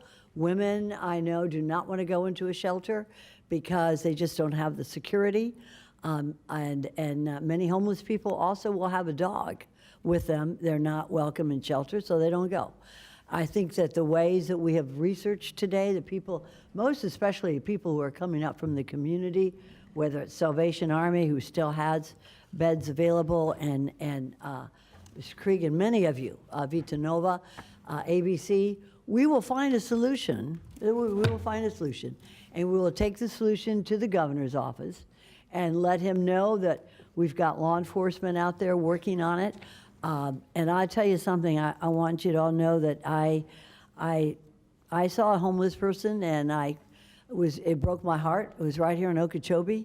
And Dr. Green, you were out there. It was a mom selling bottles of water to people in cars while her baby was in a stroller in the sun. Dr. Green, you took care of the situation immediately. But we don't have enough housing. And this small, tiny cottages we can build complete with water and everything for $50,000 each, surrounded by support services with security. We will find a way. We will find a way out of this. And I appreciate all of you. I know that I have a light to my right, and I know who that is. That is Commissioner Bernard. You're recognized, sir. Thanks, Madam Mayor. Just wanted to weigh in on a couple of things. And as we heard from everyone, housing is so important, and we have to be so creative in terms of providing housing for our residents. But there are a couple of things that were mentioned that I want to make sure that in the future, when we're having these discussions, I believe mental health is something that we really have to have and be at the table. So, in terms of dealing with substance abuse, hopefully we have CEFPIN at the table and healthcare districts. So now we're able to navigate the mental health component of homelessness. Another issue that was brought up was the homeless court. I think that that's something that we should look to, working with the Criminal Justice Commission, with the representative from the Criminal Justice Commission, the state attorney, the public defender, and specifically a municipality, because although we're, the county, but we need to partner with the municipality. So I just think that the concept of a homeless court, we've had discussions regarding creating a homeless court in the past. And so I'm hoping that that's something that we can take a look at for the future for Palm Beach County. And then lastly, it's just, we have to work with the municipalities, the cities, the city of West Palm Beach, because, a lot of these issues are, even if we're going to, say, put a safe parking, we have to have a partner. We have to work with the municipality. So as we're having these discussions, let's make sure that we're working with the municipalities to bring them to the table. So thank you, Madam Mayor. Thank you. And let me just, in response to that, I want to say that the city of West Palm Beach has responded. Last Friday, we went with Dr. Green and Tammy and Jonathan Brown and the former president of GL Homes, Alan Fant, with representatives from the city of West Palm Beach, looking at areas where we can build tiny cottages in the city as well as right outside the city limits. So I'd like to commend the city of West Palm Beach for their active participation in this right now. Madam Yeah, Mayor, Dr. Green, go I right just want to ahead. mention that we do have a presentation with the League of Cities tomorrow, I believe. No, Thursday. No, it's On- tomorrow. On the 25th. I think it's on the 25th.